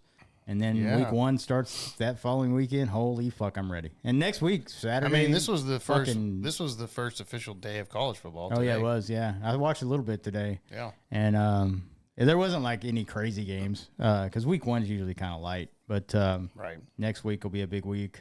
But then you have, like, that's what I like about college. There's, like, fucking Wednesday night games, Thursday. I mean, those kind of games are shitty teams, but it's football, dude. Officially today, On Saturday, we don't have every weekend until February. We got football. Yeah. And every Thursday now, since like 2 Thursdays ago, we've had football till February. So we're here. Yeah, it's here. Thank God. I mean, we're just knocking on the door of the actual like regular season and everything, like preseason and everything. Of course, for roster positions and whatnot, it's still they still play though, and then college today, and so yeah, man, it's exciting. Your Commanders lost today, 30-3, by the way. Yeah, it doesn't matter to me. The Cowboys won last night their final preseason game, 31-13. And if you ask everybody here in DFW, they're officially going back to the Super Bowl after 30-something years. That one mattered, huh? Yeah. Yeah. Everybody wanted to see what Joe Milton can do in preseason. He started every preseason game, obviously because Dak Prescott does not play in the preseason, which, I mean, why wouldn't he? Why he doesn't need any work, right? No. He's a 10-year vet, bro. Come on. Yeah. He's proven. The Cowboys. He's a proven veteran. Yeah. He's a proven great regular season great quarterback that can take your team to the Super Bowl. Yeah. Is what we hear. Mm-hmm. Yeah, I mean, he's been so close. Shoddy had the boys ready to go last night. The one thing I will say about the Cowboys is who the fuck is going to be the running back? There is Miles no Sanders, bro. He's going to his resurgence. He didn't play last night, so I guess you might be right. Unless he's hurt and I haven't heard about it. I don't know. Because I haven't been following the Cowboys as much as I have in the past. I haven't watched a single minute of, well, I take that back. We've hung out the last couple weekends and I've had it on the second TV, but mainly I'm watching the main TV, so I don't really care about the Cowboys like preseason at all. Literally, I don't care at all. I don't care about the preseason really at all. Yeah, me neither. They should have the Commanders should have traded Brian Robinson straight up for Michael Parsons, bro. That would have been a good trade. Yeah. So that's the other thing about the Cowboys circus, of course, because that's what Jerry Jones wants.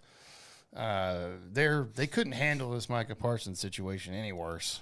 And here's the deal: that I know he wants the money, and somebody will pay him eventually. It's probably gonna be Jerry Jones, but he's got to play this year because he's not going to miss if they don't get a deal. He has to. He's under contract. He's going to play. He's not going to miss game checks. Yeah. And then the Cowboys can franchise tag him 2 more years after that. So if they don't trade him, he's not going anywhere, which just tells me eventually they're going to just pay him. And they're probably going to pay. They wait. Once again, they do what they do, bro. They wait way too long, and they have to pay the shit out of somebody. Yeah, they have to go above and beyond and make them like the highest non-quarterback pay or whatever. And I'm sure that's what he wants. Yeah, that's 100%. That's what he wants. And Micah Parsons, when he's out there, he's a really good player.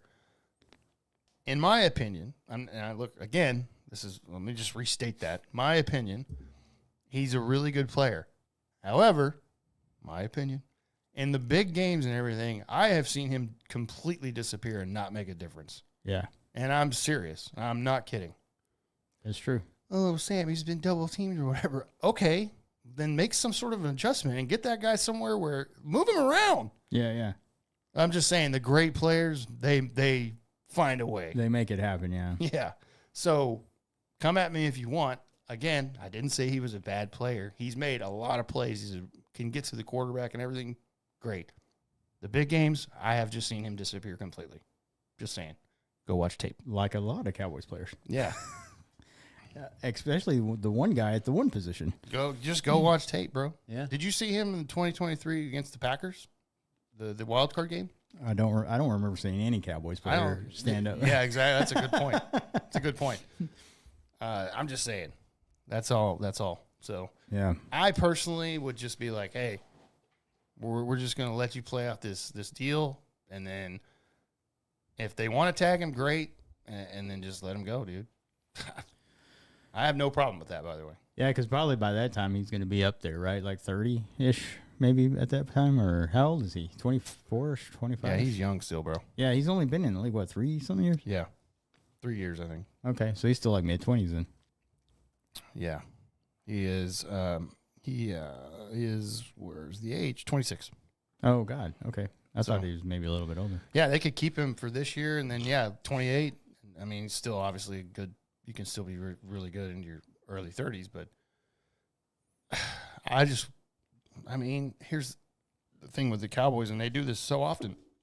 A lot of those guys, they pay them, and then so much of their salary cap is eat up on like 2 or 3 guys, and you're like, the rest of the team fucking sucks because there's nothing they can do because they have no money. Yeah.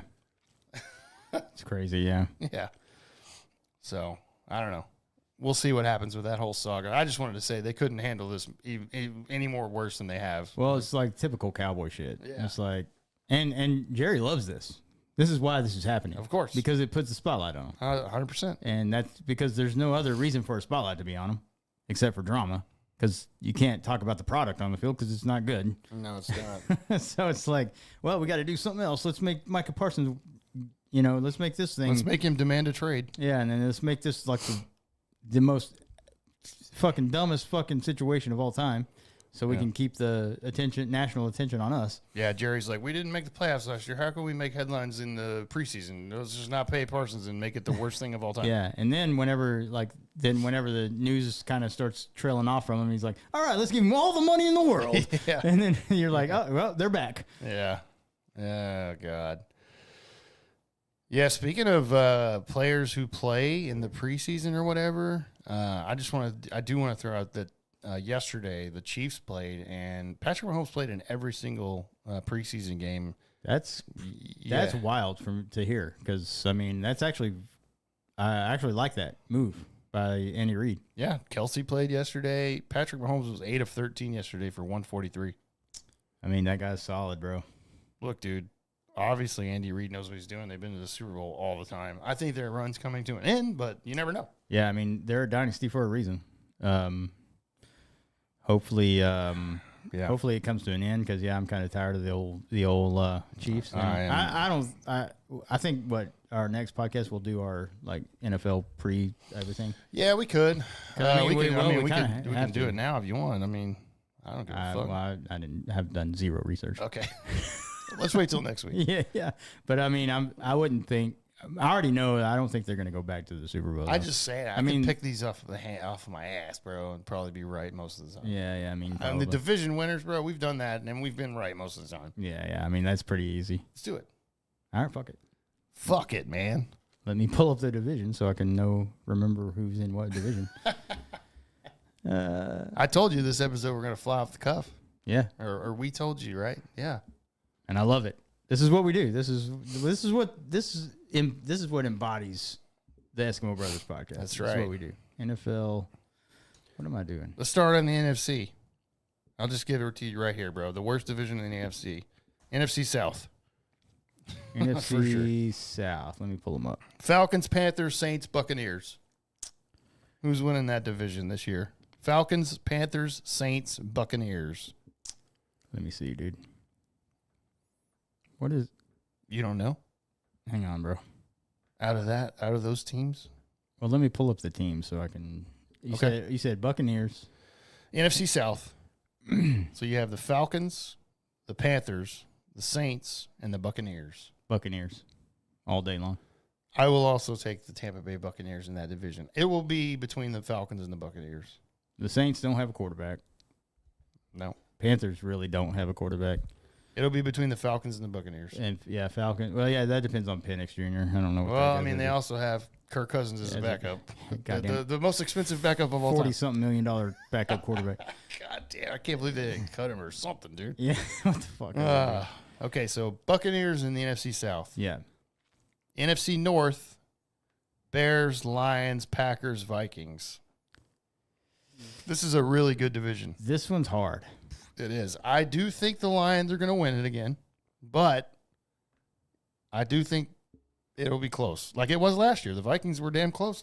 So, but we haven't seen J.J. McCarthy, right? And he's going to be their starter. That's the only thing that deters me away from the Vikings is because we don't know about J.J. McCarthy. Nope. But I would put it in Detroit's hands. They damn near won the division with Darnold, bro. Yeah, that's true. But I'm going to say, well, Green Bay's there too, man. That's true. You really can't count out Green Bay. Jordan Love is still good. But I'm going to give it to Detroit this year. I am too. Again. I'm going to give it to Detroit. I think they're still the team to beat, yeah. And Dan Campbell, bro, is just until that guy. I mean, the only thing they've done under Dan Campbell is get better every year. Yeah. And they might damn well win the Super Bowl this year. Because they just get better every year. Yeah, they do. So we'll see. I'll still go with Detroit. Yeah, that's what I'm doing. All right. NFC West. This is also a very hard division. This is very hard. Cardinals, Rams, 49ers, Seahawks. And again, this division is always tough. Man, if I was in this division, I would hate it because this division always seems to be good. Yeah, no, dude. I don't think it's going to be Arizona. Who's Seattle's quarterback now? Is it Darnold? Did he go over there? Yes, I believe he did, actually. You're right. Because Gino went to Las Vegas. Yeah. San Francisco, I think, is not going to. Rams won it last year, 10-7, and then the Seahawks were 10-7 as well. 49ers were decimated by injury. Yeah. They were 6-11 last year. I'm going to. Ooh, this is tough, bro. I'm gonna throw the 49ers in there for mine. That's what I think I was going to go on like a. They gotta be healthy though. It's going to go. Yeah, that's what I was going to say. I was going to go out on a limb and saying if they're healthy, I think it's San Francisco. And I think, but then also I think I don't know about the Rams, dude. I don't know if they have it anymore. Yeah, they're hanging by a thread. So, and I don't trust Seattle or Arizona. So yeah, I'm going to go San Francisco. Same, San Francisco. I think I don't think we can go wrong on that one. No, we could. It's a crazy division. Yeah. NFC East, of course, our division. Eagles, Commanders, Cowboys, Giants. I'm going to pick the New York Giants. Dude, you read my mind. Yeah. Just kidding. I'm going to go Philadelphia. As much as I hate to say that. I know. Somebody's got to knock them off. And the only team that's got a chance, I think, is your team. Yeah, and I'm going to actually, just because it is my team, and it hurts me to pick against them. Go for it. I'm picking the Washington Commanders to win the division this year. It's not a bad pick. They're 12-5 last year. They've improved their defense so much, and when those starters are out there, like we saw on that first drive, they were unstoppable. Yeah. And Deebo Samuel made a massive play. They got a massive depth at running back. Debo's over there. Yeah, and so hopefully McLaurin's going to be there week one. I don't know if he's going to have a deal, but he's going to play. He's not going to miss game checks. I got fooled last week, this past week by a damn X account. I thought the deal was done, and I text Leaf, and I'm like, "There it is, bro." I saw one of those today too, and I was like, "Get the fuck out of here, man!" Yeah, I know, goddamn fake X accounts. Yeah, and so I think, and their defense got better. I just don't know what it is going to look like. I'm hoping, Dan Quinn's just a good defensive coach, so I think they're going to get better. So, I think the Commanders can take that division this year, so I'm going to pick them. It's going to be hard with the Eagles, and I could easily pick the Eagles, but I'm not going to do it. I'm picking my team. Okay. Call me a homer, all you fucking want. Go Commanders. There you go. I'm going Philly. Okay, AFC. AFC South. AFC another South. shit division. Yeah. Texans, Colts, Jaguars, Titans. Oh God, this is bad. I think the Colts named Daniel Jones their starter. Yes, so they're immediately losing. They'll be the fourth team in the division. Yeah, I don't know, dude. The Titans are really bad. Yeah, the Titans are bad. Jacksonville's bad, dude. Like I just don't know what the hell happened to them. I don't either. So I'm gonna go with Texans. I think C.J. Stroud bounces back. Because DeMarco Murray's a great coach, dude. I think they're D'Amico Ryans, you mean? Is that what did I say? DeMarco Murray. Oh yeah, the great did something Cowboys fucking Hall of Famer. Did something happen that I missed? Is he a coach already? I was like, holy shit, he shot up to the head coach. I agree with you 100%. Though. Yeah, that guy is a good coach. He is a good coach. So I say they bounce back and they win this division at least. Yeah. Yeah. Easy. And they won it last year, by the way. Yeah, they did. So being not good. No, they were 10-7.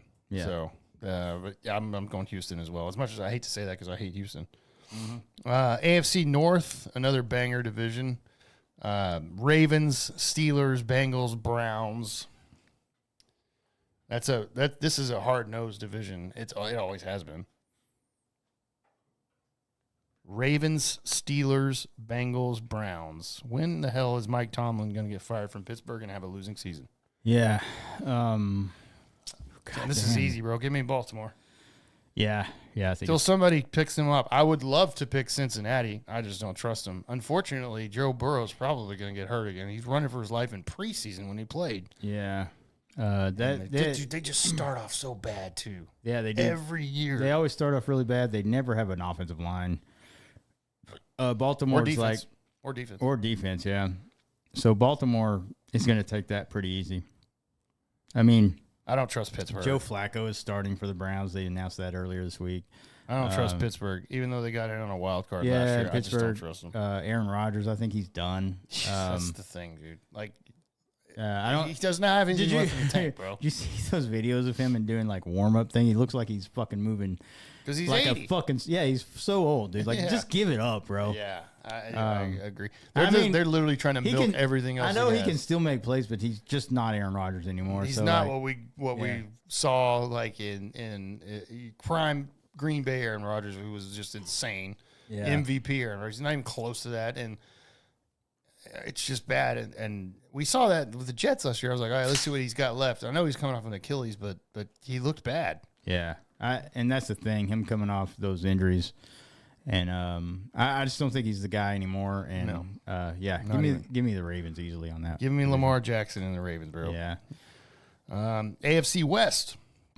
Chiefs, Chargers, Broncos, Raiders. A really good division, actually. Chiefs, Chargers, and Broncos all made the playoffs, by the way, last year in this division. Yeah. Are we ready to throw the Chiefs away and give this division to somebody else? They've owned this division for quite a while now. At least with the division, I don't think so. I don't know if Denver's there yet. I'm throwing them away. Chargers are. I don't know what it is about the Chargers. I mean, Jim Harbaugh's a great coach, and I think he'll get them there. But I don't know if they're there yet. And the Raiders, you got Geno Smith. Pete Carroll. Pete Carroll, bro. Yeah, but I don't know if Geno Smith's the guy, dude. He made him fucking good in Seattle and got him money. It is true. But I don't think they're ready to compete for it. I don't either. I give it to KC. I mean, I hate to say that because I do want them to start tanking. But, I mean, Patrick Mahomes is good. Like you said, we saw him. And, I mean, they just find a way to win, dude, and they're just one of those teams. So I think they'll win the division again. I think this reign is over. Really? Who are you picking? I'm going with fucking Chargers. Nice. I like that. I like it. I like that pick. I am going with the Chargers. I think Harbaugh is going to have this shit ready. Herbert's going to take the next step finally. I want to see that because I love that guy. I do too. I think he's a great quarterback, and his time needs to come, and I hope that does happen. I mean, they were 11-6 last year. The Chiefs somehow snuck away at 15-2 last year, and they were so bad in the regular season. That's because, dude, they got so fucking lucky in a lot of games last year. All the time. Yeah. Give me the Chargers. This is a little bit of a reach for me, obviously, but I believe in Jim Harbaugh, bro. All right. So I like it. I do. I think the Harbaugh brothers both win their division. There you go. And then the last division is the AFC East. Bills, Dolphins, Jets, Patriots. I don't think there's any. I left this for last because it's the easiest pick of all time. The Bills are winning this, no problem. Yeah, this is easy. I mean, Patriots, Jets, even the Dolphins just can't win on the road like in cold weather. So, dude, they were 8-9 last year. They're just bad, dude. Mike McDaniel, as cool as he is and everything. As much as I love that guy, I don't think he can get him to that next level. I don't think so either. We've seen that. And then Tua, I mean, Jesus, he's one hit away from the career being over. Yeah, it's true. So, yeah, I mean, this is a no-doubter. The Buffalo Bills, yeah. Who the fuck is the quarterback for the Jets now, bro? That's a good question. Dude, you got to watch out for the Patriots, though. I will say that because what's his name coming in to coach now? Vrabel. I mean, he's going to turn that around. He's too good of a coach. Tennessee's, by the way, so stupid for letting him go. I do not understand. To this day, bro, I don't understand why they fired Mike Vrabel. Like, you think the coach was the problem? Yeah. The Patriots, I mean, we'll see. Obviously, it's going to take a while, and they're not going to be Buffalo. But I would assume that Vrabel's going to turn that around for the better, anyways. Yeah. Who is the Jets quarterback, dude? That's a good question. I have no clue because the Jets are so bad, and the owner's like, "Come on in, sons, to the locker room and have full access." And the players are like, "What the fuck?" Yeah, nobody's touching the Bills in that division. Oh, Justin Fields, is he the starter? Justin Fields. Okay, there you go. God, that's gonna be dude. Imagine being a Jets fan. Yeah, Justin Fields, bro. Justin Fields. Good luck Forgot with about that. Yeah, give me Buffalo all day long. Yeah. And I've got Buffalo. Okay, so early Super Bowl pick, and we'll revisit this next week. Yeah. Early Super Bowl pick. I'm going. Okay, I am going. I'm literally going to do what I did last year, I think I did. No. Last year I picked Bills Packers. I'm going Bills Lions this year. That's solid because I think that's what my teams are going to be. I want a lot of people. This is a very early pick, by the way. Yeah. Like the NFC is like. Oh, it's up in the air. It's wide open, yeah. I think that's still going to come down to Philly and Detroit. Yeah. And I hope it's not Philly. So I want Detroit. Well, I want my team obviously to go, but I don't think the Commanders are ready to take like that next step. I hope they do another deep run. I would love that. And if they do go, it would be great. It's so hard to get there. It's so hard to get there, and I don't know if they're ready yet. So I'm going to go. I think I'm going to go the same as you, dude. Bills, Lions. Right very, very early pick. Yeah, very, very early pick. Because we're doing this right off the top of our fucking head here. Yeah, we haven't done zero research. Yeah, and so Bills, Lions sounds like a great fucking Super Bowl to me. Two teams. That Anybody never but won the it. Chiefs, bro. Yeah. That's what I'm. Fuck the Eagles Chiefs thing. And like I would like to see. Exactly. Two teams like the Bills and Lions who have. Well, the Bills have never been to, or the Lions have never been to the Super Bowl. The Bills have been there 4 straight and lost 4 straight. Yeah, and so like these two franchises are fucking hungry for it, and they got the teams for it. Well, but if my team can't do it, I want the Lions to do it. So yeah, I want Josh Allen to win one so bad. Yeah, that me too. If the Bills they got did it, fucked again last year by the 4th down sneak that was clearly a first down, and then the NFL's like, nah, let's let Mahomes go back and get. By the way, getting murdered in the play. And worst the Super Bowl I've ever seen. Yeah, one of the worst Super Bowls ever. Seen. It's up there with the fucking Seahawks Broncos one where Seahawks won that in the first half. Yeah. The game was over in the first half. It's terrible, and then they throw Kendrick Lamar at the halftime show. I'm like, dude, let's watch something else. Yeah, yeah. So it's Josh Allen for sure. I would love to see him win one. And then I would too. And I would love Herbert to take that next step. Yeah. And be there deep in the playoffs. Lamar Jackson will be fine with me, by the way. He's been there so many times. Yeah. He's come close. Yeah. And he's a great quarterback. I mean, he's really good. Yeah. So we'll see. Yeah, that's kind of premature picks there. Yeah. Just off the top of our head. But yeah. I just threw that as a curveball, bro. Yeah. That's what we do, bro. I like it, dude. I like it. So I will say this too, real quick. We won't spend much time on this. As far as the Dallas Cowboys documentary on Netflix, it's only been out for a few days. Yeah, I think it's out Tuesday. Yeah. I've watched it. Leaf actually watched it too. And if you haven't watched it, you're a Cowboys fan out there, you obviously need to go watch it. It's on Netflix. I think it's 8 episodes. Yeah. Yeah. It's a long fucking thing. It is, yeah. It basically just follows Jerry Jones first buying the Cowboys, his early life, buying the Cowboys, and then really focused on the 90s dynasty. Yeah, like the fast forward at everything. I think like the first 6 episodes is all 90s fucking yeah. like because then when they were good. Yeah. Yeah, exactly. And then the last 2 episodes were like, oh, here's this, and then it's Romo was in it for like 3 quotes. Yeah. Because I was like, they're probably going to focus on Romo's run because they didn't talk about like Garrett. Garrett wasn't in it. Like I was like, he was like one of the longest tenured coaches. 10 years. Yeah, 10 fucking years. And before that, he was the co-head coach, offensive coordinator. I figured they wouldn't last a lot of time on like the bad years because there's nothing really to talk about except for the fact that they're bad. Yeah, that they've won what 4 playoff games in 30 years. I was actually shocked that they didn't. Yes, by the way, that's so bad. I was actually shocked that they didn't focus on after Troy Aikman the run of quarterbacks that they went through until they got Romo. Yeah. Because there was a lot. There was a lot. Yeah, there was. Well, Troy retired, I think, in 2000? 99, I believe. Yeah. So going into the 2000 season, and Romo came around in like 07, so like 6 or 7 years. And there was just a massive door for quarterbacks. It was bad. It was real bad. Yeah. You had Vinny Testaverde, Drew Henson, Chad Hutchinson, Drew Bledsoe. Quincy Carter. Yeah. Oh, God. That was right. Oh, God. That was so bad. Yeah. They went to the playoffs somehow with Quincy Carter. Ridiculous. That was Parcells doing, though. Oh, that was the defense. Yeah. Yeah, Quincy Carter. God, he was so bad. I'm sure there's way more. Yeah. There was a lot. Ryan Leaf. Our buddy Ryan Leaf. Yeah. Crazy that bastard. Blocked us on Twitter. Yeah. Or X, whatever. Crazy bastard out there. There's some Anthony Richardson or something. I'm fucking that up. He played for the Ravens too for a little bit. Anthony Wright. Yeah. There's a lot. And it's just bad until they got Romo, which, at first when Romo was young, he was good, but he was also like kind of gunslinger mentality, like a lot of turnovers. But then, it's a bummer that they did not win one with Romo. I feel like they had two teams that could have done it for sure with Romo. So yeah, that was interesting that they didn't focus on that at all in the documentary. They didn't do any of that. Yeah. Of finding Romo. They barely mentioned that they barely mentioned that he hired Parcells, and then it was just fast forwarded to today. And then it's just like, and then they got their ass kicked by Green Bay in the 2023 wild card. All right, here you go, bro. Since 2000.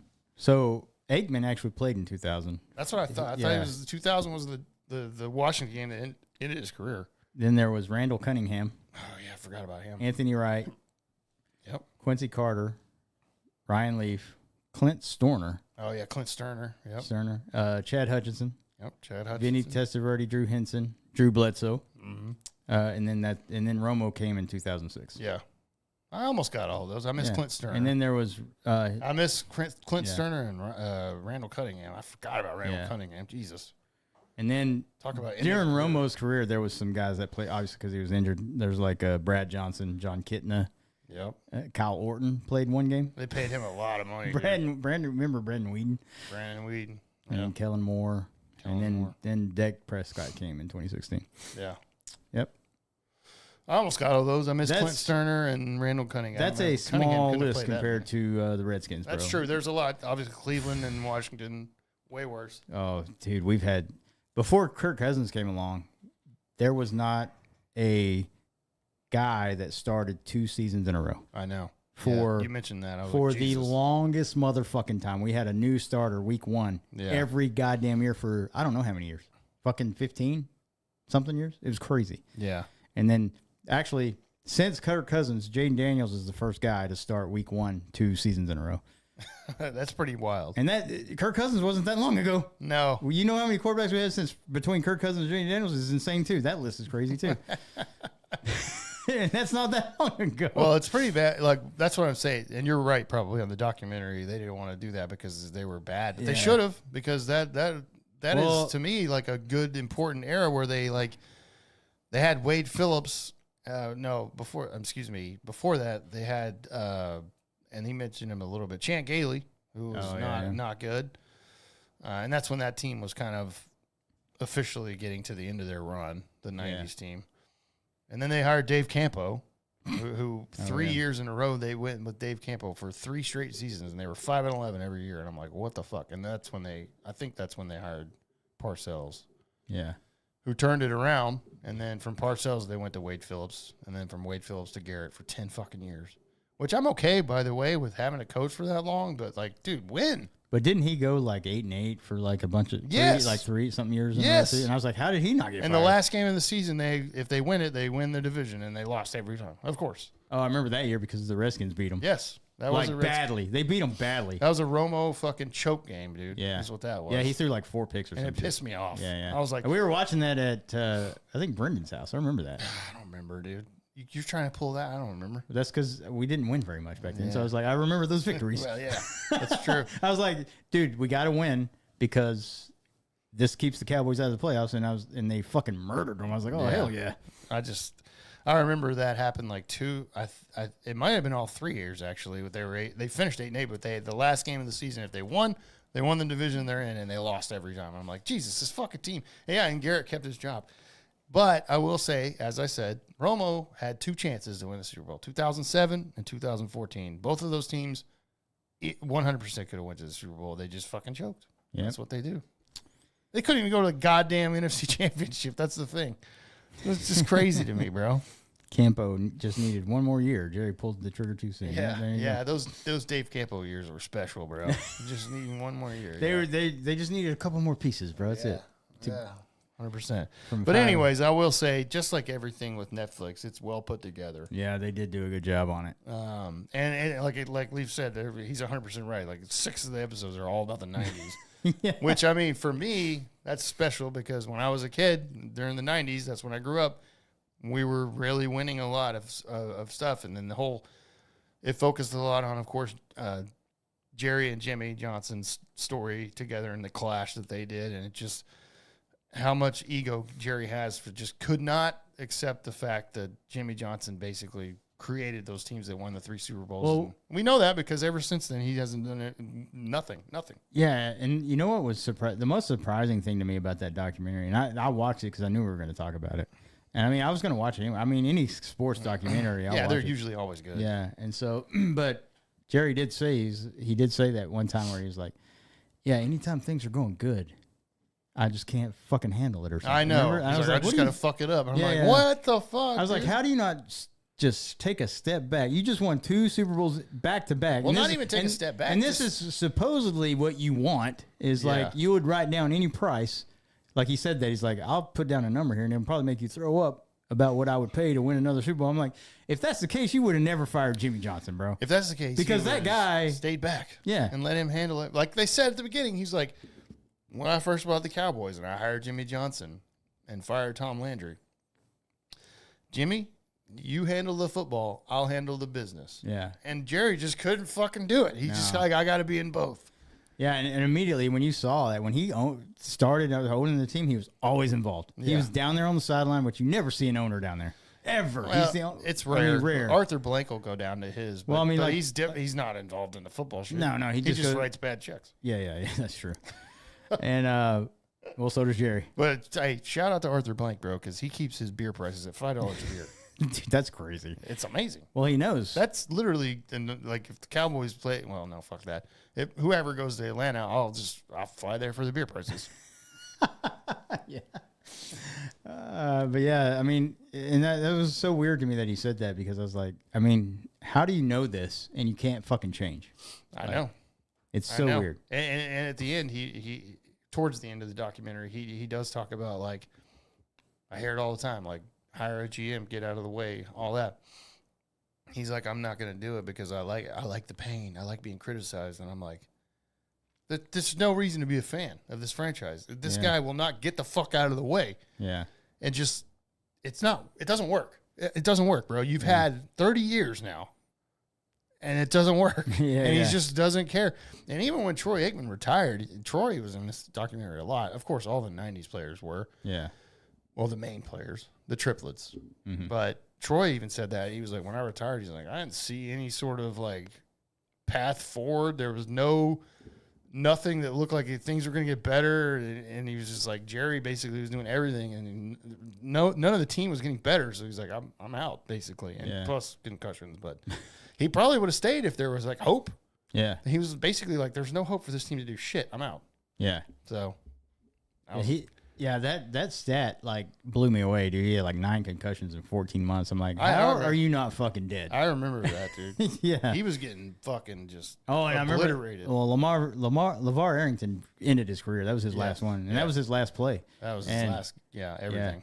Yeah. But he would have came back Yeah. had there been any sort of, like he said it in the documentary. Yeah, He's yeah. like, If there's nothing. To if there fucking was like follow. any direction to the team, yeah. He was like, there's no direction, and he's smart because after they were 5-11 so many years in a row, and I was like, this seems terrible, dude. Yeah, it's pretty crazy, man. Yeah. But like I always thought too, I was like, if you take this team and put it in a different business, like in a different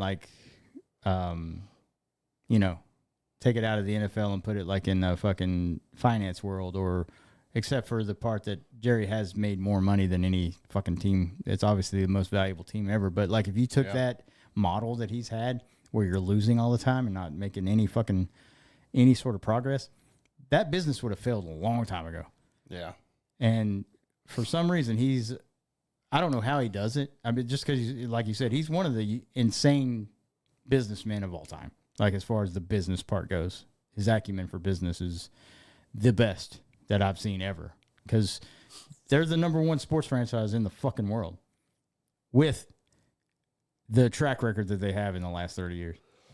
95? What was 95? 95, last Yeah. Super Bowl. Yeah. Yeah. And Which, by the way, they went over that Super Bowl, and Bill Cowher was on that, basically like, well, we beat ourselves. And I'm like, to an extent, yes, because Neil O'Donnell's. yeah, your quarterback can't fucking throw. Yeah. But at the same time, I was like, come on, bro. Like, we don't know what would happen. Like, if the Cowboys were down in the fourth quarter by like 3 or 4 or something, whatever, I'm pretty sure Troy Aikman could have led a game-winning drive. It's fucking Troy Aikman and Michael Irvin and Alvin Harper, by the way. Yeah. Actually, was Alvin Harper? I can't remember. I think he was. I think he was too. But I don't know, man. I mean, and Jay Troy Novacek, give me Jay Novacek all day fucking long over the middle for 6. Yeah. I mean, but like, yeah, I would say Troy Aikman's one of the greatest bus drivers of all time. No way, bro. No I always way. say that and it gets you all riled up, bro. No, I mean, say what you want. That guy was obviously a tough as fucking. No, he tough was, as nails. dude. He was a good quarterback. I'm not gonna shit on him. Yeah, you can't shit on a guy that won Super Bowl MVP and then won 3 rings. I mean, come on. Yeah, but I always And say hated that his because- coaches than one of them. He I hated just call Greg him a bus Switzer. driver, bro. Because he had Emmett, dude. I mean, and Emmett was. Emmett's a great running back. Yeah, no, I'm not You shitting can't on shit him. on- I still say that Barry Sanders is better than him, but that's just because. Probably like overall, like technique wise and ability to run, yes. Yeah, and I'm just saying. I mean, On the stat sheet, you can Emmett's always number 1, baby. You can always speculate, but if Barry played You as can long as Emmett speculate. did, Emmett would not sniff that record. I'm just saying. You can speculate. You can speculate. I just don't know. You're probably right, but like and by the way, watching that Barry Sanders documentary on Amazon, it was crazy. I totally forgot how he just like quit with the facts. I'm like, damn, Yeah. That's kinda shitty. At 29 years old. that's kind of shitty. By Yeah, the way, of that him is. to do that. Well, he's kind of a weird dude. yeah, I mean, he he's just really right. He is. But I think that guy was just tired, bro. He ran for Well, his yeah, life. because he played for Detroit. I mean, they Yeah. had some good years though. I mean, he rushed for like 15 yards, They killed- 1,500 yards every year, but he fucking had to work for every goddamn yard. Yeah, they absolutely demolished the Cowboys in '91 in the divisional round. Yeah. I remember that game. I was like, oh, Dad, what's going on? And then they got their ass beat in the NFC Championship by guess who? Yeah. Mark Rippon, baby, and the fucking Redskins. That's The right. Ripper. Oh my God. Anyway. All right. But yeah, no, it was a great documentary overall. Yeah, And it was. I can It tell was good. if you're a Cowboys fan, if you do walk away from that and you still hate Jerry Jones, I totally get it because he has the fucking dude. He has the potential to make this. It could have made it the greatest. Yeah, franchise. it's over now, bro. It's way over now. Yeah, Like, yeah. he had his time to where he could have, but it's so far gone now that it's never happening. Well, and the fact that he just won't fucking step down and let somebody else take over. Yeah. That's what's going to hurt this team in the future, however longer he lives. And then his fucking son, when he takes over, it ain't going to get any better. No, I have no faith in that guy either. Yeah. Steven's a fucking idiot. Jerry Jr. is too. And I don't know if, like, when one of those dudes take over, if they're going to change things, if they're going to let or hire a GM, or you. I mean, we have to wait and see. But I would 100% guarantee that Steven is going to be exactly like Jerry. that I would think so. Yeah. But then the other one, who's younger, Not really though. Not much. not really. Yeah, Yeah, and then Charlotte, they're all the kids are old too, bro. she still don't know shit about football. I don't think. No, Just she listening runs to the her. goddamn cheerleader and the Yeah. sponsorship. Just keep doing that. I mean, She you're good at seems that. like she's like the business side, like Jerry. Like Yeah. she's probably good at that stuff. Well, but Steven anyway. doesn't know what the fuck he's doing either, bro. No, So, I heard him talk about like draft stuff, and I'm like, what the fuck is this guy talking about? yeah. He's like Jerry, bro. Jerry is so far gone, bro. Like, Yeah. It's bad. it's wild how I mean, when you hear him talk on that documentary, I guess because he probably got prepared and like, but I know because we've heard him go off the handle talking shit. Oh, Like, yeah. I'm sure they. so he's not No, his, dude, they his probably mental have- capacity, like his Let's like, see unedited footage. Yeah. There's probably so many that are like, geez, we got to cut that out. Cut that out. Yeah, cut they that probably had to keep him on a schedule because he probably lost his fucking mind. They down there. recorded all this in 23. They're like, Jesus, we need at least 2 years to edit this. Yeah, you're like, what did he just? Yeah, exactly. Yeah. Oh, man. All right. Anyway, but hey, It is fun. Cowboys I mean, it's- fans, y'all got a lot to look Well, forward to. I mean, like I said, it was fun to watch the 90s again because that's when I grew up when we were winning all the time. Yeah, that's even the- when they didn't go back in 94, they still were in the NFC Championship with another just absolute dogfight, banger fight against the 49ers. I mean, those teams fought 3 years straight in the NFC Championship, and those games were fucking. Those were just nothing great but- fucking football games. Yeah, they were just nothing but fucking dogfights at shitty Candlestick Park for 2 of those because it's raining and the field's absolute dog shit. yeah, that is the. Yeah, I was like, God damn, how are you playing on that field? I remember those games because I'm like, God, there's mud everywhere. This is disgusting. And game." that's what was cool. That's what I saw about what Jimmy Johnson did when he went out there and walked the field. And he's like, Yeah. when we call this play, we need to play it on this side of the field. And I was like, Yeah. that's a goddamn football coach, bro. Exactly. And I was like, how do you let this fucking guy go like that? I Like, know. how do you not say? And he was so pissed about that toast thing.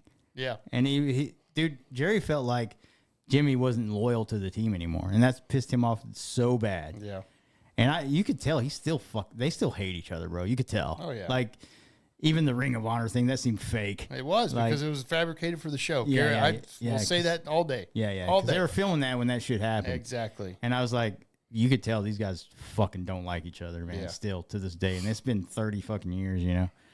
But anyway, you're things, like, bro. the way he went out there and game plan, and then the George Seifert was like, I ain't worried about that. I got other things to worry about. I'm like, that's why you got your fucking ass handed to you, bro. Yeah.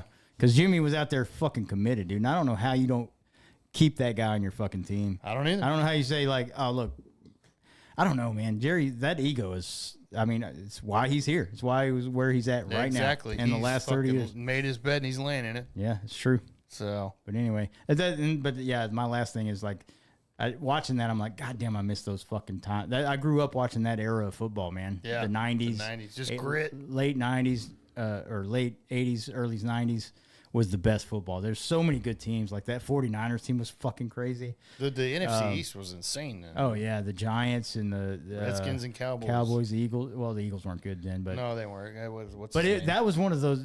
Every NFC East game was a goddamn dogfight, dude. It was hard to win that division. It was not easy, and even when the Cardinals were in that division, you had a tough time beating those fucking. They were the worst team in the division at the time.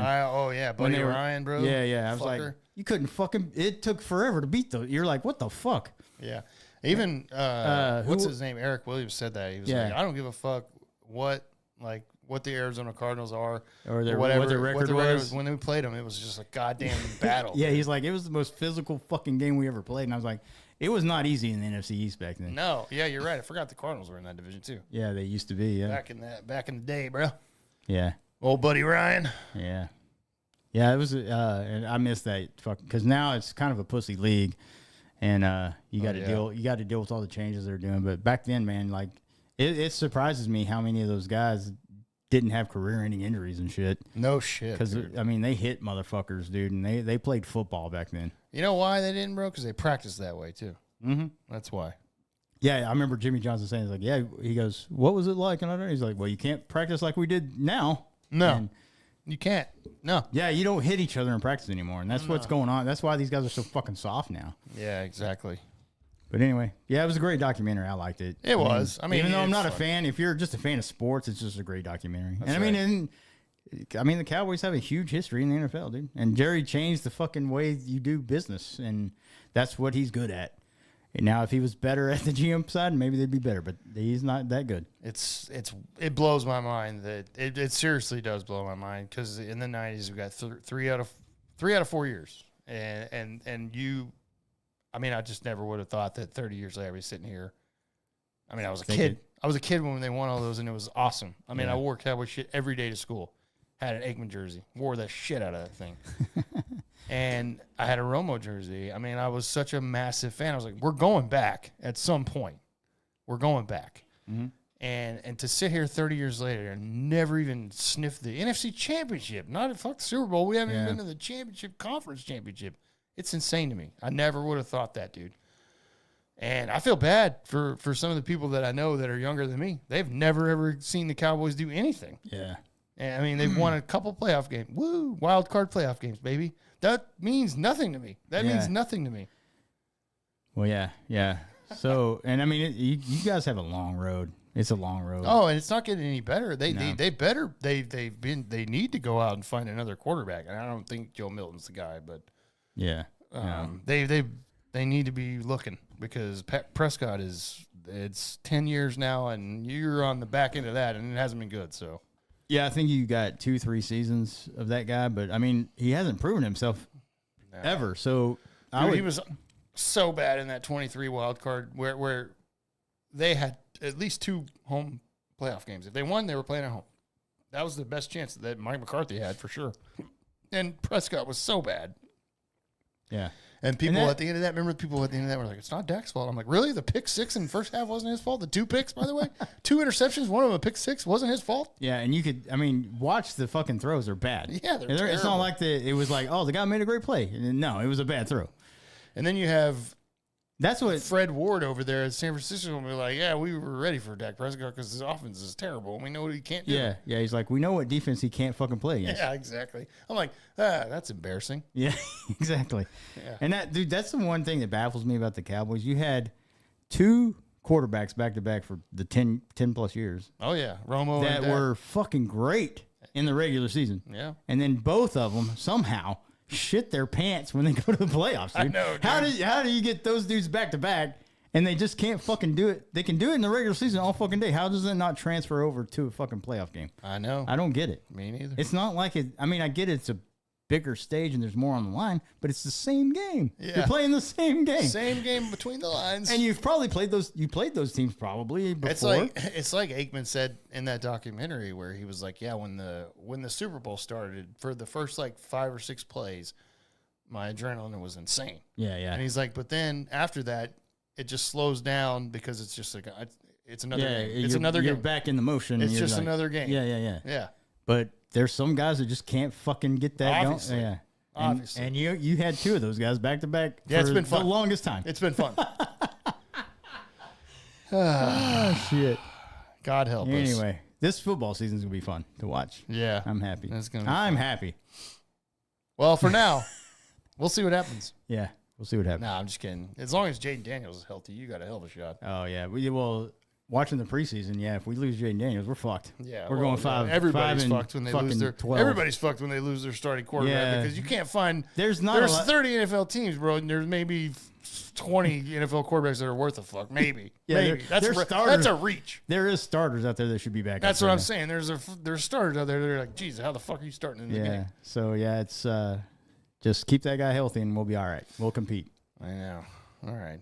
And pay Terry McLaurin, goddammit. Just pay the man. Pay the man and get him on Pay the that field. man his money. Pay that man his money. He earned it. He beat me straight up. Mm-hmm.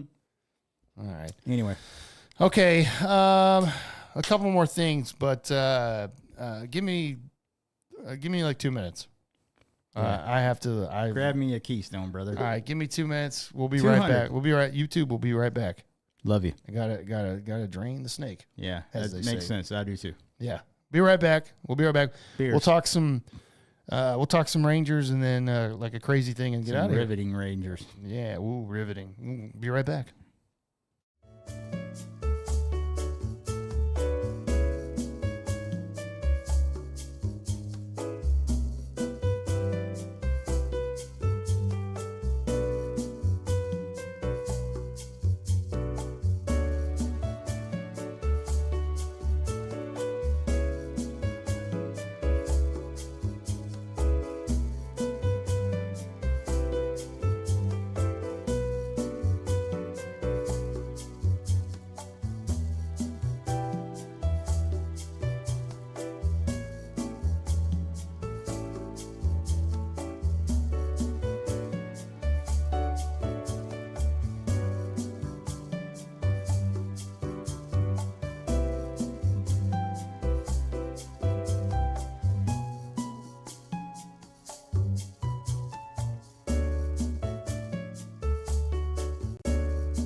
Whew. All right. Yo. Yeah. We back. Okay. Emptied the tank, and we are ready for another 2 hours. Yeah, oh, God. Yeah. I'd be like, gee, well, the Cowboys. Oh, my God. I hit caps lock, and is that going to go through? Oh, ooh, good question. I don't know. It should. Yeah. It does. Okay. All right. Well, there you go, man. Go out there and check the Cowboys documentary. It is worth your time. I will say that. It is a good. Even Leaf would agree. Even for a sports documentary, even if you're not a fan, you'll like it. Yeah. Okay. Moving on. Let's talk about just real quick. Just want to mention the Texas Rangers again. Yay. Yeah. Yay. Leaf, I was at the game last night with my daughter. Walk-off win. Whoa. I was like, Hey. season saved, mate. I remember I was watching the score. I don't think I was watching the game. I was watching the score come across, and then I was like, yeah, they're probably going to lose. And then I saw Langford hit home run. I was like, hey, at least Lexi got to see that. Oh, yeah, she was real happy. Yeah. And then I saw that. I was Well, like, oh, shit, they tied it up. crushed and, a foul ball right before that. I mean, crushed it to the second deck way above where where those wooden chairs are?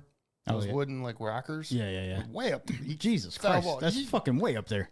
I was like, as soon as he hit that, I was like, Jesus. And that second deck way the hell up there by the foul pole. Yeah. And I was like, God, if he would just straighten that out, he would have crushed that. And then 2 pitches later, he hit that.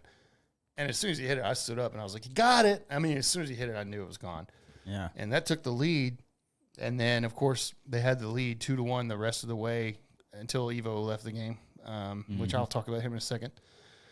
And then the bullpen came up and gave up the lead, of course. Hobie Milner was like, I can't get an out. He hit the first batter with one pitch. I was like, what are you doing, bro? Yeah. And then Mayton came in, and he gave up a hit. But honestly, bases loaded, no outs. Mayton came in and only gave up 2 runs. I mean, he did his fucking job. Yeah, That's hard to come in and do. Yeah, what are you supposed to do there? Yeah. But they went through to the ninth, and I was like, I mean, I would fully expect this team to just go 1, 2, 3 real quick or whatever. And they did, but it was 3 pitches, and they walked it off, and I'm like, holy shit, I did not see that coming. So Yeah. Wyatt Langford is a really hell of a good baseball player. Yeah.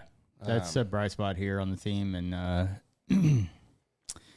don't know, man. What do you think, bro? Jock Peterson's hitting 277 in August. Okay. Too little, too late. Too little, too late. Yeah. I mean, it doesn't help at all. No. If he would be hitting that at the beginning of the year, maybe this is a different story. But I don't think so. Well, he's definitely going to pick up a play. So he has a player option for next year, and his agent would be dumb as hell not to pick that up. Oh yeah, after this season, nobody's picking him up in the offseason. Yeah, you better be picking that player option up, bro. Yeah, he will. Because what is it, $20 million next year? I think it's like 18 to 20. Yeah. Yeah, it's too much. I know that. Well, we thought he was going to be better than that. That's gonna. Well, I mean, hopefully he bounces back next year. I doubt it. I mean, I don't know. Well, let me just tell you this, Jock Peterson. It might go down as Chris Young's worst contract. Well, I was going to say yes, but also let me tell you this: in the offseason, Jock Peterson, if you're going to sit there and be a professional athlete, maybe get in shape a little better, bro. Yeah, that's true. I don't care what you do. I mean, you're a great. Get on Ozempic, bro. You've been a great hitter. Get on Ozempic, bro. Yeah, well, build some muscle. But yeah, you've been a great hitter before.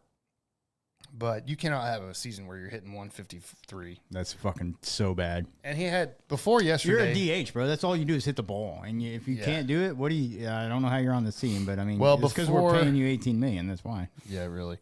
So I texted you yesterday when he came up to bat, and I was like, "This fucking guy has 11 RBIs. That walk-off was his 12th RBI of the year." So. Yeah, that's 161. Yeah, your DH has 12 RBIs, and we're in fucking 5 home runs. We're in August, late August. 5 home runs. Yeah, 5 home runs. That's 161 average. OPS of 575. God, that's bad. That is so bad for the guy that's paid to just hit. Yeah, it's a joke. Wyatt Langford and Corey Seager tie right now on the Rangers, as you mentioned, in late August.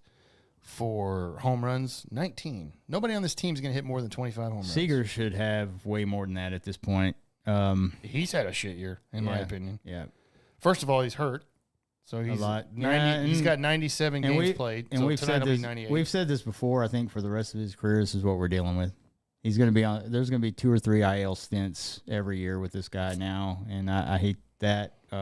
When he does get in and he starts getting in a groove, he's the best player on the team. But best hitter for sure. Best hitter. Yeah. And but I think for the rest of this contract, which is a long fucking time, we're just going to deal with this. Well, this is year 4. 3, I think, right? isn't it? No, 4. Yeah, Is it 4? I think it's 4. Yeah, because they were shit the first year that he was here. Second year won the World Series. Yeah. Shit last year. Shit this year. Yeah, 4. Yeah, Aubrey says in 20 days off. Yeah, those off days that when he's not hurt, like that's bullshit. Truth. Yeah. If you're healthy and you play, you're making $35 million. And obviously we field. need you in the lineup, bro. It's not like we're dominating anything. Oh yeah. Our offense is garbage, and you want to put your best hitter on the fucking bench just to give him a rest day. That's why he gets hurt all the time. Like the conditioning is the conditioning on this team is terrible, and you need to get a whole new conditioning team in here. Yeah, for whatever reason, toughen these fucking guys up, stretch them out a little bit, or whatever you got to do. Yeah. And like Corey Seager's 30 something, like he shouldn't be fucking getting hurt and pulling hamstrings all the fucking time. No, he's still got some years left. Yeah.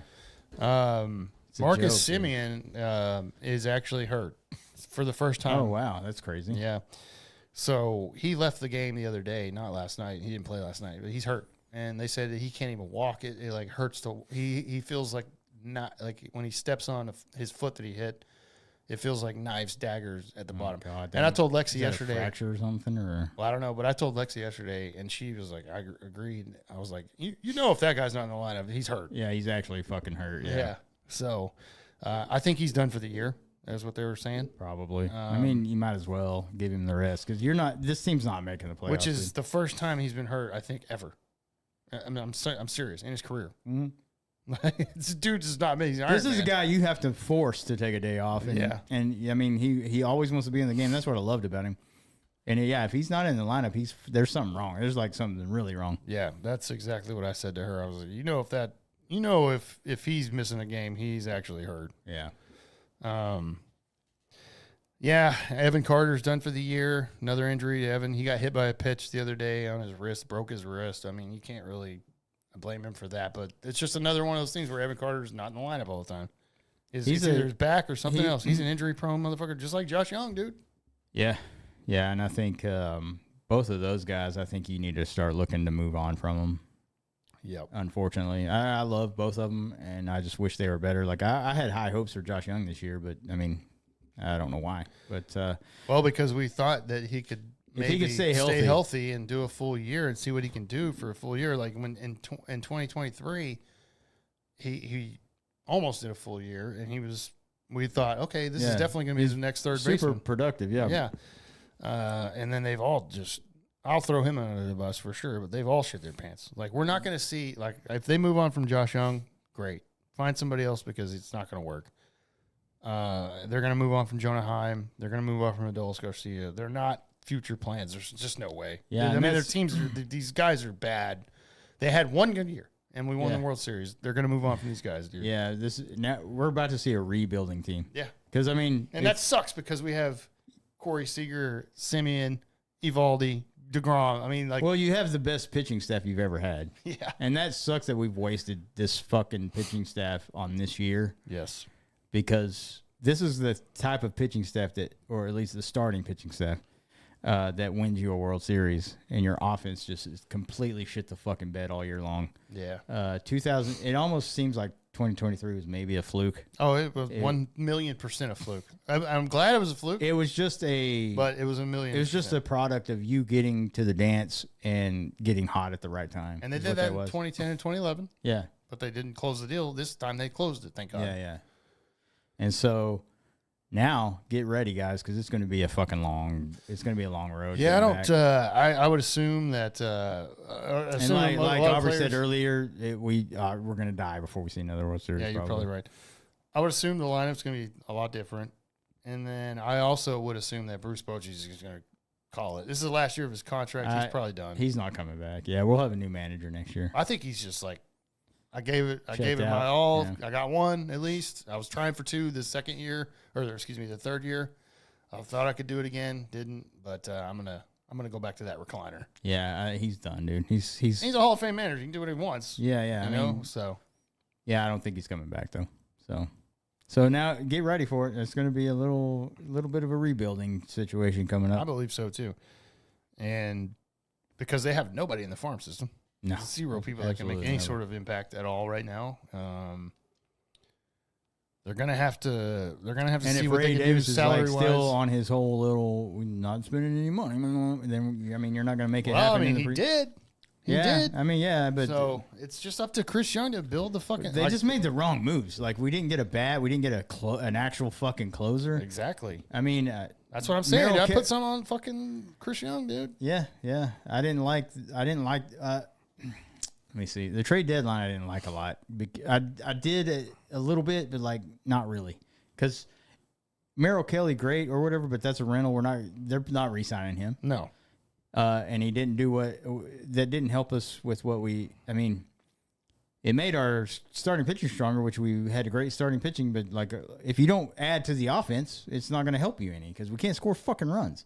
Yeah. And so you didn't get a bat, you didn't get a guy to come in that you know for sure you're going to give him the ball every time in the ninth inning and close the fucking door. That's what we needed desperately. We needed that desperately, dude. And like we said that at the beginning of the season, we're like, I don't like coming in here with not knowing who our closer is. Fucking Luke Jackson and Robert Garcia. Give me a fucking break. Who are these fucking guys? Yeah, we said that from day one. Like re-sign Kirby Yates, goddamn I went it. to dude. Like, I went to opening day. You know, I took my daughter to opening day, which was awesome, by the way. 'Cause that was the first time I got to take her to opening day. yeah. And what happened on opening day? Yeah. Luke Jackson blew the save. I'm like, oh, here we go. Yeah, I'm I'm like, like, oh, we're supposed to trust this guy. Yeah, all and year. we didn't even know he was in the mix, actually, I don't think, right? Did we? Well, after like late in spring training, Bochy named him as closer. I'm like, oh so god, it's like- he's got nobody else. What are you gonna do? yeah, I was like, yeah, okay. Yeah, and I'm like, there's no way they're gonna make it. I think we both said it at the beginning of the baseball season on the podcast. I'm like, if you're going in the season, your closer is Luke Jackson, you're not a serious baseball team.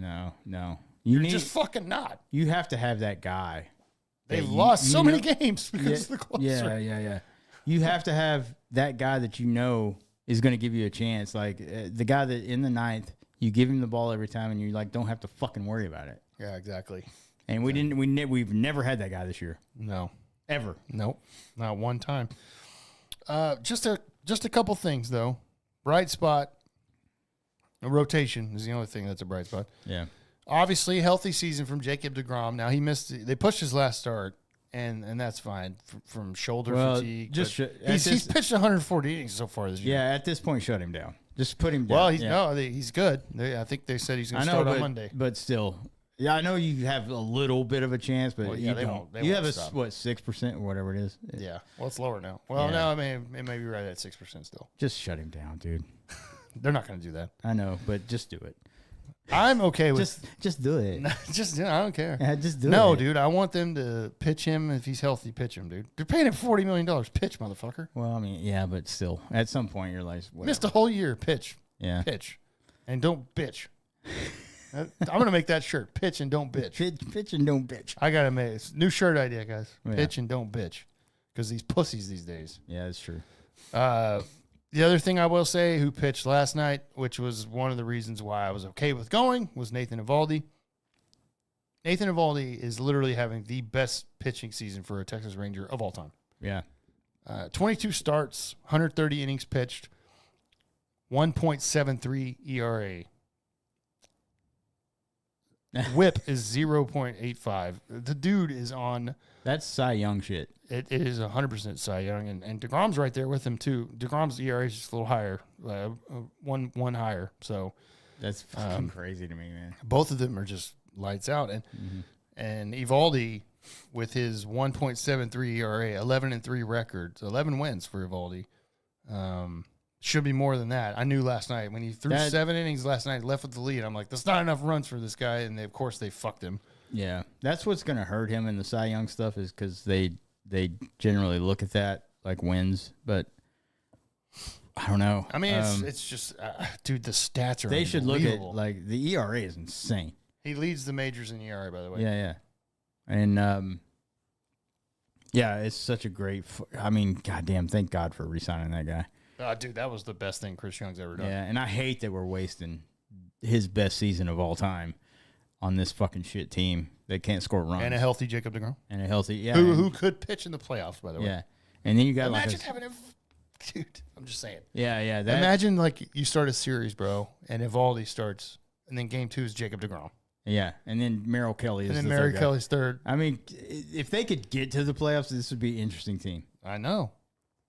But, I mean, obviously, you're going to get outscored because your offense is like, we don't know what to do at the plate. Oh, they're so bad. So the Rangers' problem at the offense is they have too many of the same guys. And they don't and they're not patient. They don't. That's what I'm saying. They're too aggressive. Yeah. There's too many of the same guys that are just too aggressive. They swing at things out of the zone. They chase. It's bad. And it's just every one of them. And almost. the two guys that frustrate the fuck out of me is Josh Young and Adolis Garcia. The shit they swing at, I'm like, what are you even looking at? Yeah. What are you even looking at? And that's why Josh Young's not going to be here because he cannot make adjustments. No. Like, you can't keep swinging at bullshit, dude. Garcia can't either, dude. It's like, what are you doing? Garcia gets lucky because if the pitch gets close and he swings at it, like he has enough power to get it out. Sure. That's it, though. Like unless he's locked in like October of 23, which thank God for that, by the way. Yeah, no, we don't win if we didn't have that. Sure. And so, especially that Houston series. Oh my God. That Houston series, we needed him so bad. And I mean, he basically beat Houston by himself. Yeah, he put the team on his shoulders. If we had that guy every day, I would be like, oh, this is we got a shot. But yeah, it's. I mean, I see some of his at bats. I'm like, I don't even think you know how to play fucking baseball, dude. I know. It's like, oh, okay. There's a reason. There's a reason why took you forever to get to like an actual team and play for a while. It took you like until you're like 30 fucking years old. Yeah, at least. Yeah. I think it's gonna be different. I guess Tyler. By the way, I think Tyler Mahle is dead. I don't even know what he's at anymore. Yeah, I think he died. I think he's just dead. They just haven't announced his death yet. Yeah, I think he's just dead. He was out before the All-Star break, and I think he's dead because I haven't heard any update of him at all, bro. I haven't heard an update from him at all. Hey, RIP segment, Tyler Mahle. Yeah, I think he's dead because I haven't heard a thing. Yeah, he's gone, bro. What the fuck, dude? Yeah. It's great. I don't know, man. I'm with you. I'm with you, though. The team, it's just disappointing. It's so disappointing. You thought that they could have a couple more seasons where they make the playoffs and go deep, and they should. Yeah. So, yeah, I think you're right. I think what you're going to see after this year, they have to just revamp the lineup. They have to. They can't keep the same lineup. These guys are all too aggressive. They don't like you said. They're not patient. Yeah. Look at the Blue Jays lineup, bro. They don't fucking strike out. They walk a lot. Their on base percentage is insanely high. I mean, that's what you want. Yeah. I think you make some trades. I think you get Garcia out of here. I don't know what the value is for him or Heim or any or Young. Well, just get rid of them. Yeah, You're not paying Garcia. You're not paying Heim trade those dudes for like prospects or whatever, maybe to get your farm system back up, and you just have to go into a rebuilding year. I mean you have to go into a rebuilding phase, which sucks when you have Evaldi, DeGrom. Yeah, Seager, Semien, but those. I mean, I think Seager and Semien are almost probably going downhill now. Well, Semien is. He's definitely gone. He's batting 230 this year. It's not good. Yeah. Seager, for whatever reason, everybody's having a shit year. Seager's hitting 268 this year. That is way too low for Corey Seager. No, he's a 300 hitter. Exactly. So everybody's having the worst year of their career. Yeah. It's great. and goddamn that. I mean, like you said, it's just frustrating because we have this pitching staff that we have. If our offense could just score, 4 runs a game? Just 4 runs a game. Yeah. They win the game. They win. Exactly. And they can't even do that, dude. With this lineup, which we had, the same lineup we had in 2023, basically. Yeah. It just makes no sense, man. How sad is Jake Berger, though? Yeah. When he came over I was excited about that guy. And, it was a huge disappointment. 242 average. Jake Berger, 12 homers. 41 RBI. Like, that guy in his career usually always hits 25 homers or more. Yeah. He was like one of those bright spots with the Marlins because he hit like... They got him because to bring in as a first baseman to replace Lowe, strictly because of his power. Yeah. We need more power from the first baseman. I'm like, that guy hits 25 a year or more. Great move. And then, no. It's just not They had to send him to AAA at one point. that's fucking bad. So anyway, this is when the season's going like this is when you're like, oh hell yeah, 2 weeks away from NFL. I can't wait. Yeah. Well, for us as Rangers fans, we've been through worse. Oh, that's true. I did say that last night. Like I've been through worse, but I will say I said that because of the record or whatever. But I will say, as far as expectations goes, this has been the worst ever because I fully expected this team to be back in the playoffs, win the division. Well, back so in the many, not even just us, like like fans. Other analysts were saying they're going to win the AOS. Yeah, easy. Yeah, and like of course everybody was picking them. Yeah, across the league there was a huge expectation for the Rangers, and it's just been shit since. And the Astros are going to win it again. Yeah, that's fucking crazy to me. Yeah. So here we go, man. I can't talk about the Rangers anymore. It's giving me a headache. Mm-hmm. Here, take 2 of these. Yeah, little, yellow, different.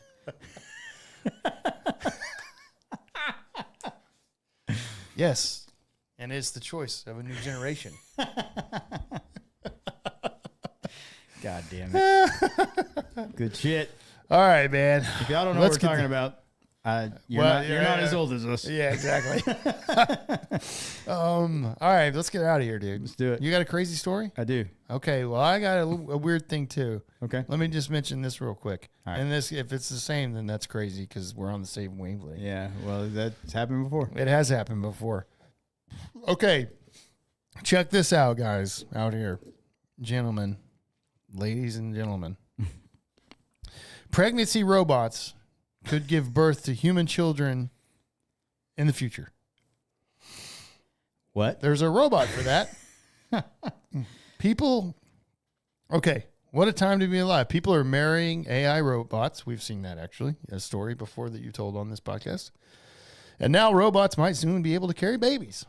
Hell yeah. China is working on designing a robot with an artificial womb, which will receive nutrients through a hose in its abdomen that will soon be able to carry a fetus for about 10 months before giving birth. The pregnancy robot was conceptualized by Dr. Zhang Kuifeng. I said that right. Fucking nailed it, bro. If all goes according to plan, the prototype will make its debut next year. For those struggling to conceive, that's kind of what this is for. Hiring a humanoid to carry their baby will cost 100,000 yuan, or about $14,000 American. Oh, that seems... A price significantly less than a human surrogate. Yeah, yeah. Which can cost someone in the United States anywhere from $100,000 to $200,000. That's a lot of money. Dude, you really want a kid if you want to pay that. So let me ask you this. If you were out there, obviously, I'm not married. We're not married. We haven't had a problem conceiving. We have kids. Yeah. If you're out there, would you trust like fucking your obviously because I think it's obviously the wife and the dad's and they just put it in this robot. Yeah. And I'm like, holy shit. Well, they do like the insemination thing. Right. And then they place it in the oven. Yeah. Basically like they would do a surrogate. Exactly. So this is a robot that carries a baby, grows the baby for 10 months, and then gives birth. So I'm going to go negative on this. Yeah. I would have to see like a long period of time of this working. Yeah. Before I make a decision. I'm not going to be like the guinea pig guy. Well, I would if it looked like Megan Fox, and I'll be like, I'll impregnate that robot. I was like, I'll be your test subject to make sure the sperm goes in. Can I fuck it?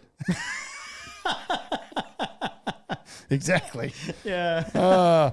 So I think it's crazy that we're at the point now and we're getting there. Well, of course, China's way ahead of everybody. That is bonkers to That hear. A robot could give birth to a human fucking kid. Exactly. That's crazy. Because it's like it's receiving nutrients through a tube and everything, and it's taking care of the fetus, and then it grows, obviously, as long as it's taken care of, and then, But then, like, what if the first fetus comes out and it's like a zombie? Or something's crazy. I'm like, oh man, here we go. Yeah. So I mean, I would say if I'm in that position, I'm a young person trying to get and me and my like wife or girlfriend were like, yeah, let's do this. I mean, I would be like, nah, I need to see like a track record of But this that's crazy being though. successful. 14,000 versus 100,000. That's cheap. Yeah. That's pretty crazy. What they say is you get what you pay for. Yeah, exactly. And you get like a weird kid that's weird, like has 6 fingers on one hand. He's got like murderous concept. You're like, Jesus. Yeah, it's like that Pet Cemetery kid or whatever. Oh God. You're like, oh yeah. Hey, come on and play. I've already played with. I forgot the old dude's name in that movie. Yeah, I already played with mommy. Yeah. Now I want to play with you. Yeah. That movie scared the fuck out of me, by the way. Yeah, well, a younger kid. Yeah, now you watch it now and you're like, this is comical. No, it still scares the shit out of me. Who the hell? By the way, who the hell buys a house at a road that has truckers going 70 miles an hour? That's the one unbelievable. And then and you don't have a fence. Yeah, like build a fence around your yard. That's the one ridiculous part of that and movie. don't let your kid throw a ball in the road. That's the one, or fly a kite. He flew a kite. I thought he was chasing a ball. No, they were flying a kite. I remember that. How did I fucking fuck that up? Dude, I'm just saying, who buys a house where they're like, yeah, there's truckers that go 70 miles an hour down the road every 5 minutes. Let's buy this. Yeah. Yeah, it's a great fucking financial decision. Yeah. This is safe for young kids that we have. There you go, though. Yeah. If you're having problems, not girl problems, but problems conceiving, then just give it time, and there's going to be a robot that you can pay, and there you go. And they'll spit your baby out in 10 months. Yep. It's beautiful. I might just knock a robot out myself just for fun. Yeah. Yeah. Well, when those AI bots come out, Elon Musk is talking about, I'm buying one, bro. I'm fucking. I'll go into debt. I've said that. I'll buy that before I buy my like a house. And people think I'm crazy for saying that, but I'm like, literally, I'm talking about the ones that you will not be able to tell if it's a human or a robot. Well, like the Megan Fox movie where she's Yes. like yeah, Exactly. Like, That's what like I that. want. Yeah, And if she go crazy on me one day, I'm like, yeah, bitch, do it. When I place my order, I'm like, make this look like Sydney Sweeney. Yeah. Yeah. And if she goes With the same measurements, please. like exactly. 100%. Yeah. That's what I'm saying. And put her in American Eagle jeans, please. Yes. so I can take those bad boys off. And I can offend everybody. Yeah, I'm videoing this and put it on the internet, by the way. Oh, God. Dude, that's what I was saying, though. When she turns crazy on you, because, like, or whatever, because you know that movie. Yeah. I'll be like, yeah, bitch, do it. Yeah, I'm like, this is worth it. Yeah, punch me. Punch me. Yeah, in my life. Episode 200 is going off the rails. This is good stuff. All right, tell your story so we can get out. We do have a race to watch. Yeah, we do. Yeah. Oh shit. It's coming. Yeah. All right. Real quick here, man. This story I'm putting in like this. You're a fucking legend when you pull this off, and this makes me laugh so hard. But we've all heard of Justin Bieber, right? Oh yeah. Massive pop star. Massive young pop star Yeah. that turned so far has gone off the deep end and into drugs. Yeah, it's very true. He just released a new album, I heard, but I haven't heard it. But anyway, I have no idea. he's married to Haley Bieber, by the way, who's Smoke Show. That's Stephen Baldwin's daughter, by the way. Oh, I didn't know that actually. Yeah. Oh wait, I Haley actually did see Baldwin. that. Like I saw an old video where Steven met Justin Bieber with their young daughter. Okay, well, they got married. Yeah. Holy shit. Yeah. So anyway, Justin Bieber, a person impersonator, Uh-oh. ran up a $10,000 bar tab after he tricked staff at a Las Vegas nightclub into believing he was the actual Justin Bieber. Of course. He even got up on stage for an impromptu performance.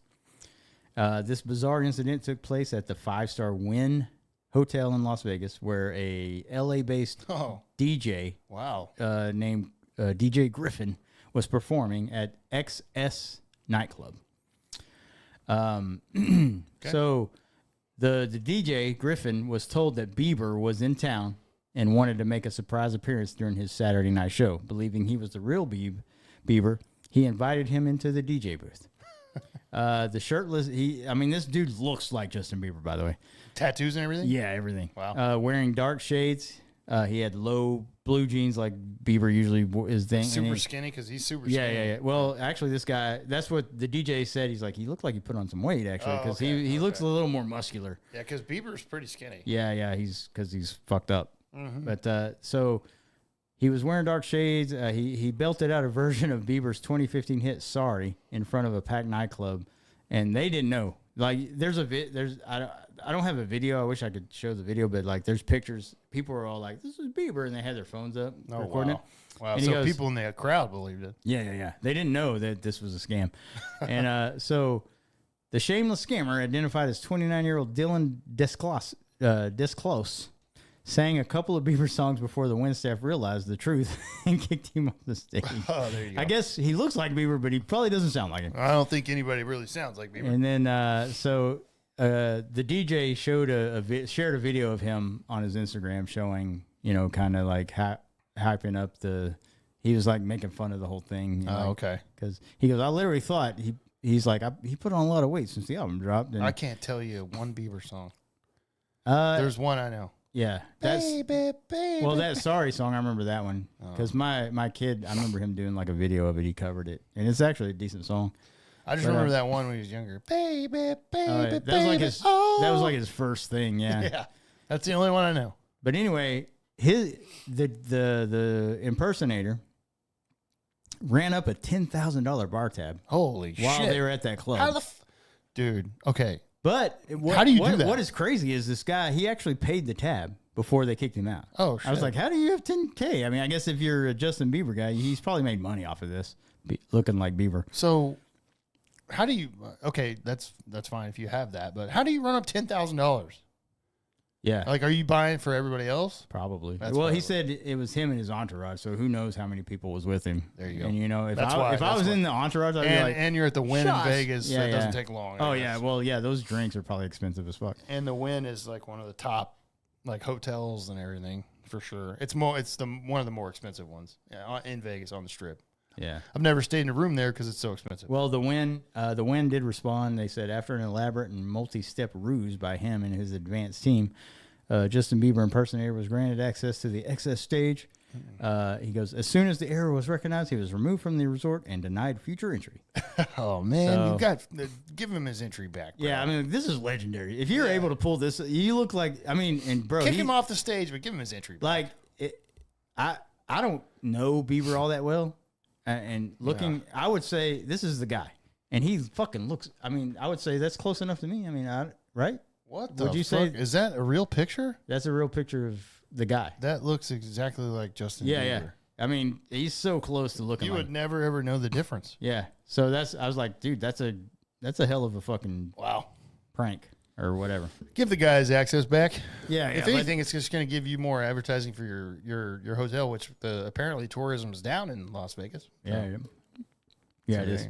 It is. Yeah. But anyway, I thought that was fucking. Be careful out there. That was a crazy. I was like, holy shit, this guy pulled this off and ran up a $10,000 tab. Once again, bro, we have to make sure that you're careful out there. Like, we don't need you messaging somebody on social media and donating hundreds of thousands of dollars thinking that's the real person, and they send you AI photos in the hospital bed of, I love you, Brad Pitt. Look, if you're a normal fucking person out there and you think a celebrity's messaging you, You're they're wrong. not. Yeah. They're fucking not. And especially if they're like that one that said Jennifer Aniston is having trouble paying her AT&T bill. Yeah.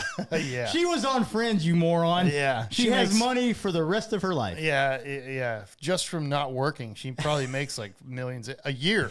Oh, yeah. Just from residual. If she never works again, she's fine. Yeah. And she's like, I can't pay my cell phone bill. My internet and cell phone bill is outrageous this month. Help me. You're either just so desperate to be in love, or you're just a fucking moron. Yeah, it's Both. It's the second one. Both. You're a moron. It's If both. you think Jennifer Aniston can't pay her fucking cell phone bill, It's you're both, stupid. bro. Yeah, it is. It's both. Yeah. So just be smart. Exactly. Okay, man. Well, let's get out of here. Look, we do have a race to watch. We do. There's a big NASCAR race tonight. It's a Daytona, baby. So we're gonna watch that. Well, we had a fun time on episode 200, and it's 2.5 hours, right? We brought it back to episode 1. 2.5 hours. 2.5 hours, baby. We love you, man. Thanks for listening, and thanks for hanging out with us. Make sure, I want to say real quick, make sure that you follow us out there on social media, please. Facebook, Instagram, TikTok at Eskimo Brothers Podcast, and then on X at Eskimo Bros Pod, and then on YouTube, please. We're going live every episode from here on out because we're back. We took a break, obviously, for a while, but we're back. The break, I mean, as far as going live, we still record audio no matter what. Yeah. But the break of going live on YouTube, that's over. We're going live on YouTube a lot more. Recording episodes, we're live now. And then, of course, we're Thursday Night Football, we're live. YouTube.com/at Eskimo Brothers Podcast. And like I said, follow our socials, like I said before. That way, you know when we're going live, you'll have an update and all that. And I just want to say I love you guys for hanging in there for 200. If you listen, I mean, me and Leaf have been doing this regardless of who listens, and we're still going to do it. So, but the audio episodes do come out on Tuesdays, my brother. That's right. We're out there on audio versions, Spotify, Apple, Amazon, anywhere you can get podcasts. But our big three is Amazon, Spotify, and Apple. Like Sam said, man, we appreciate everyone that's listened. Also, if you can go out there, hit 5 stars on all those platforms, and then write a review if you can, especially on Apple. That helps us out a lot, gets us in front of more people. But thank you so much. 200 episodes is crazy. 4 years of doing this. Like you said, we're getting old. Me and Sam, one of our goals was always to make this like something we could do. And eventually, if it became something that we could make some money off of or whatever, would be great. But the bottom line is we do this because we just fucking love it. And whoever comes along the ride, we love you for supporting us and hanging out with us. And it just makes us happy to come here and do this. I love my brother here. It's something we talked about forever, and doing it for as long as we have. You just know that, I mean, we just love to do it. And I think that shows over all the episodes. Oh, yeah. And I've always had fun. Anytime I've had like a bad fucking week or something, I always look forward to just coming here. And it doesn't matter if 5 people was, 100%. It doesn't matter if like fucking 3 people are listening and watching, or fucking 30, 300. Sometimes we see like 400 people have downloaded our episode that week, and we're like, holy shit. Yeah. And what is going on that week? Whatever that is, we fucking love it. And it's just great to see. But no matter what, dude, if nobody was listening to this, just being here with Sam and talking about the shit we love has always been fun. Mm-hmm. And so, but it's always better when we have more people coming in, and that's where we say thank you. Only thing I got to say to that is, Leaf, stop being sappy, bro, because I'm going to do this. Oh, shit. Echo everything that Leaf said, man. Yeah. Of course, there's only one person I could do this with. It's Leaf. So yeah, no, we have a blast doing it, and I mean, we're not slowing down. I just love doing this, and football's around the corner. The Thursday night streams are the most fucking fun. So, dude, I can't wait to have our first like week 1 review episode where we just bash our teams. Yeah, it's gonna be fun. It's gonna happen. It is. All right, man. We love you, man. We'll be back, of course, next week. Cheers to the next 200, bro. Absolutely. Yeah, and we'll be back next week with a new one, of course, as well. And we got some fun stuff lined up coming up soon. We're going to another concert together. Yep. We just pulled that trigger yesterday, and we're gonna have some fun, man. And we're gonna watch the Daytona race tonight and have some more fun. We're gonna drink all night. It's gonna be a good one. And we will see you next week for a new one, though. And we're right before we go live on Thursday for football, dude. I can't wait. Cheers, everybody. Thanks for hanging with us, man. We love you guys. Cheers. This has been another episode of the Eskimo Brothers Podcast. Thank you for listening, and be sure to follow or subscribe to the podcast on your favorite podcast streaming service. And until next time, remember, an Eskimo Brothers bond is worth more than gold.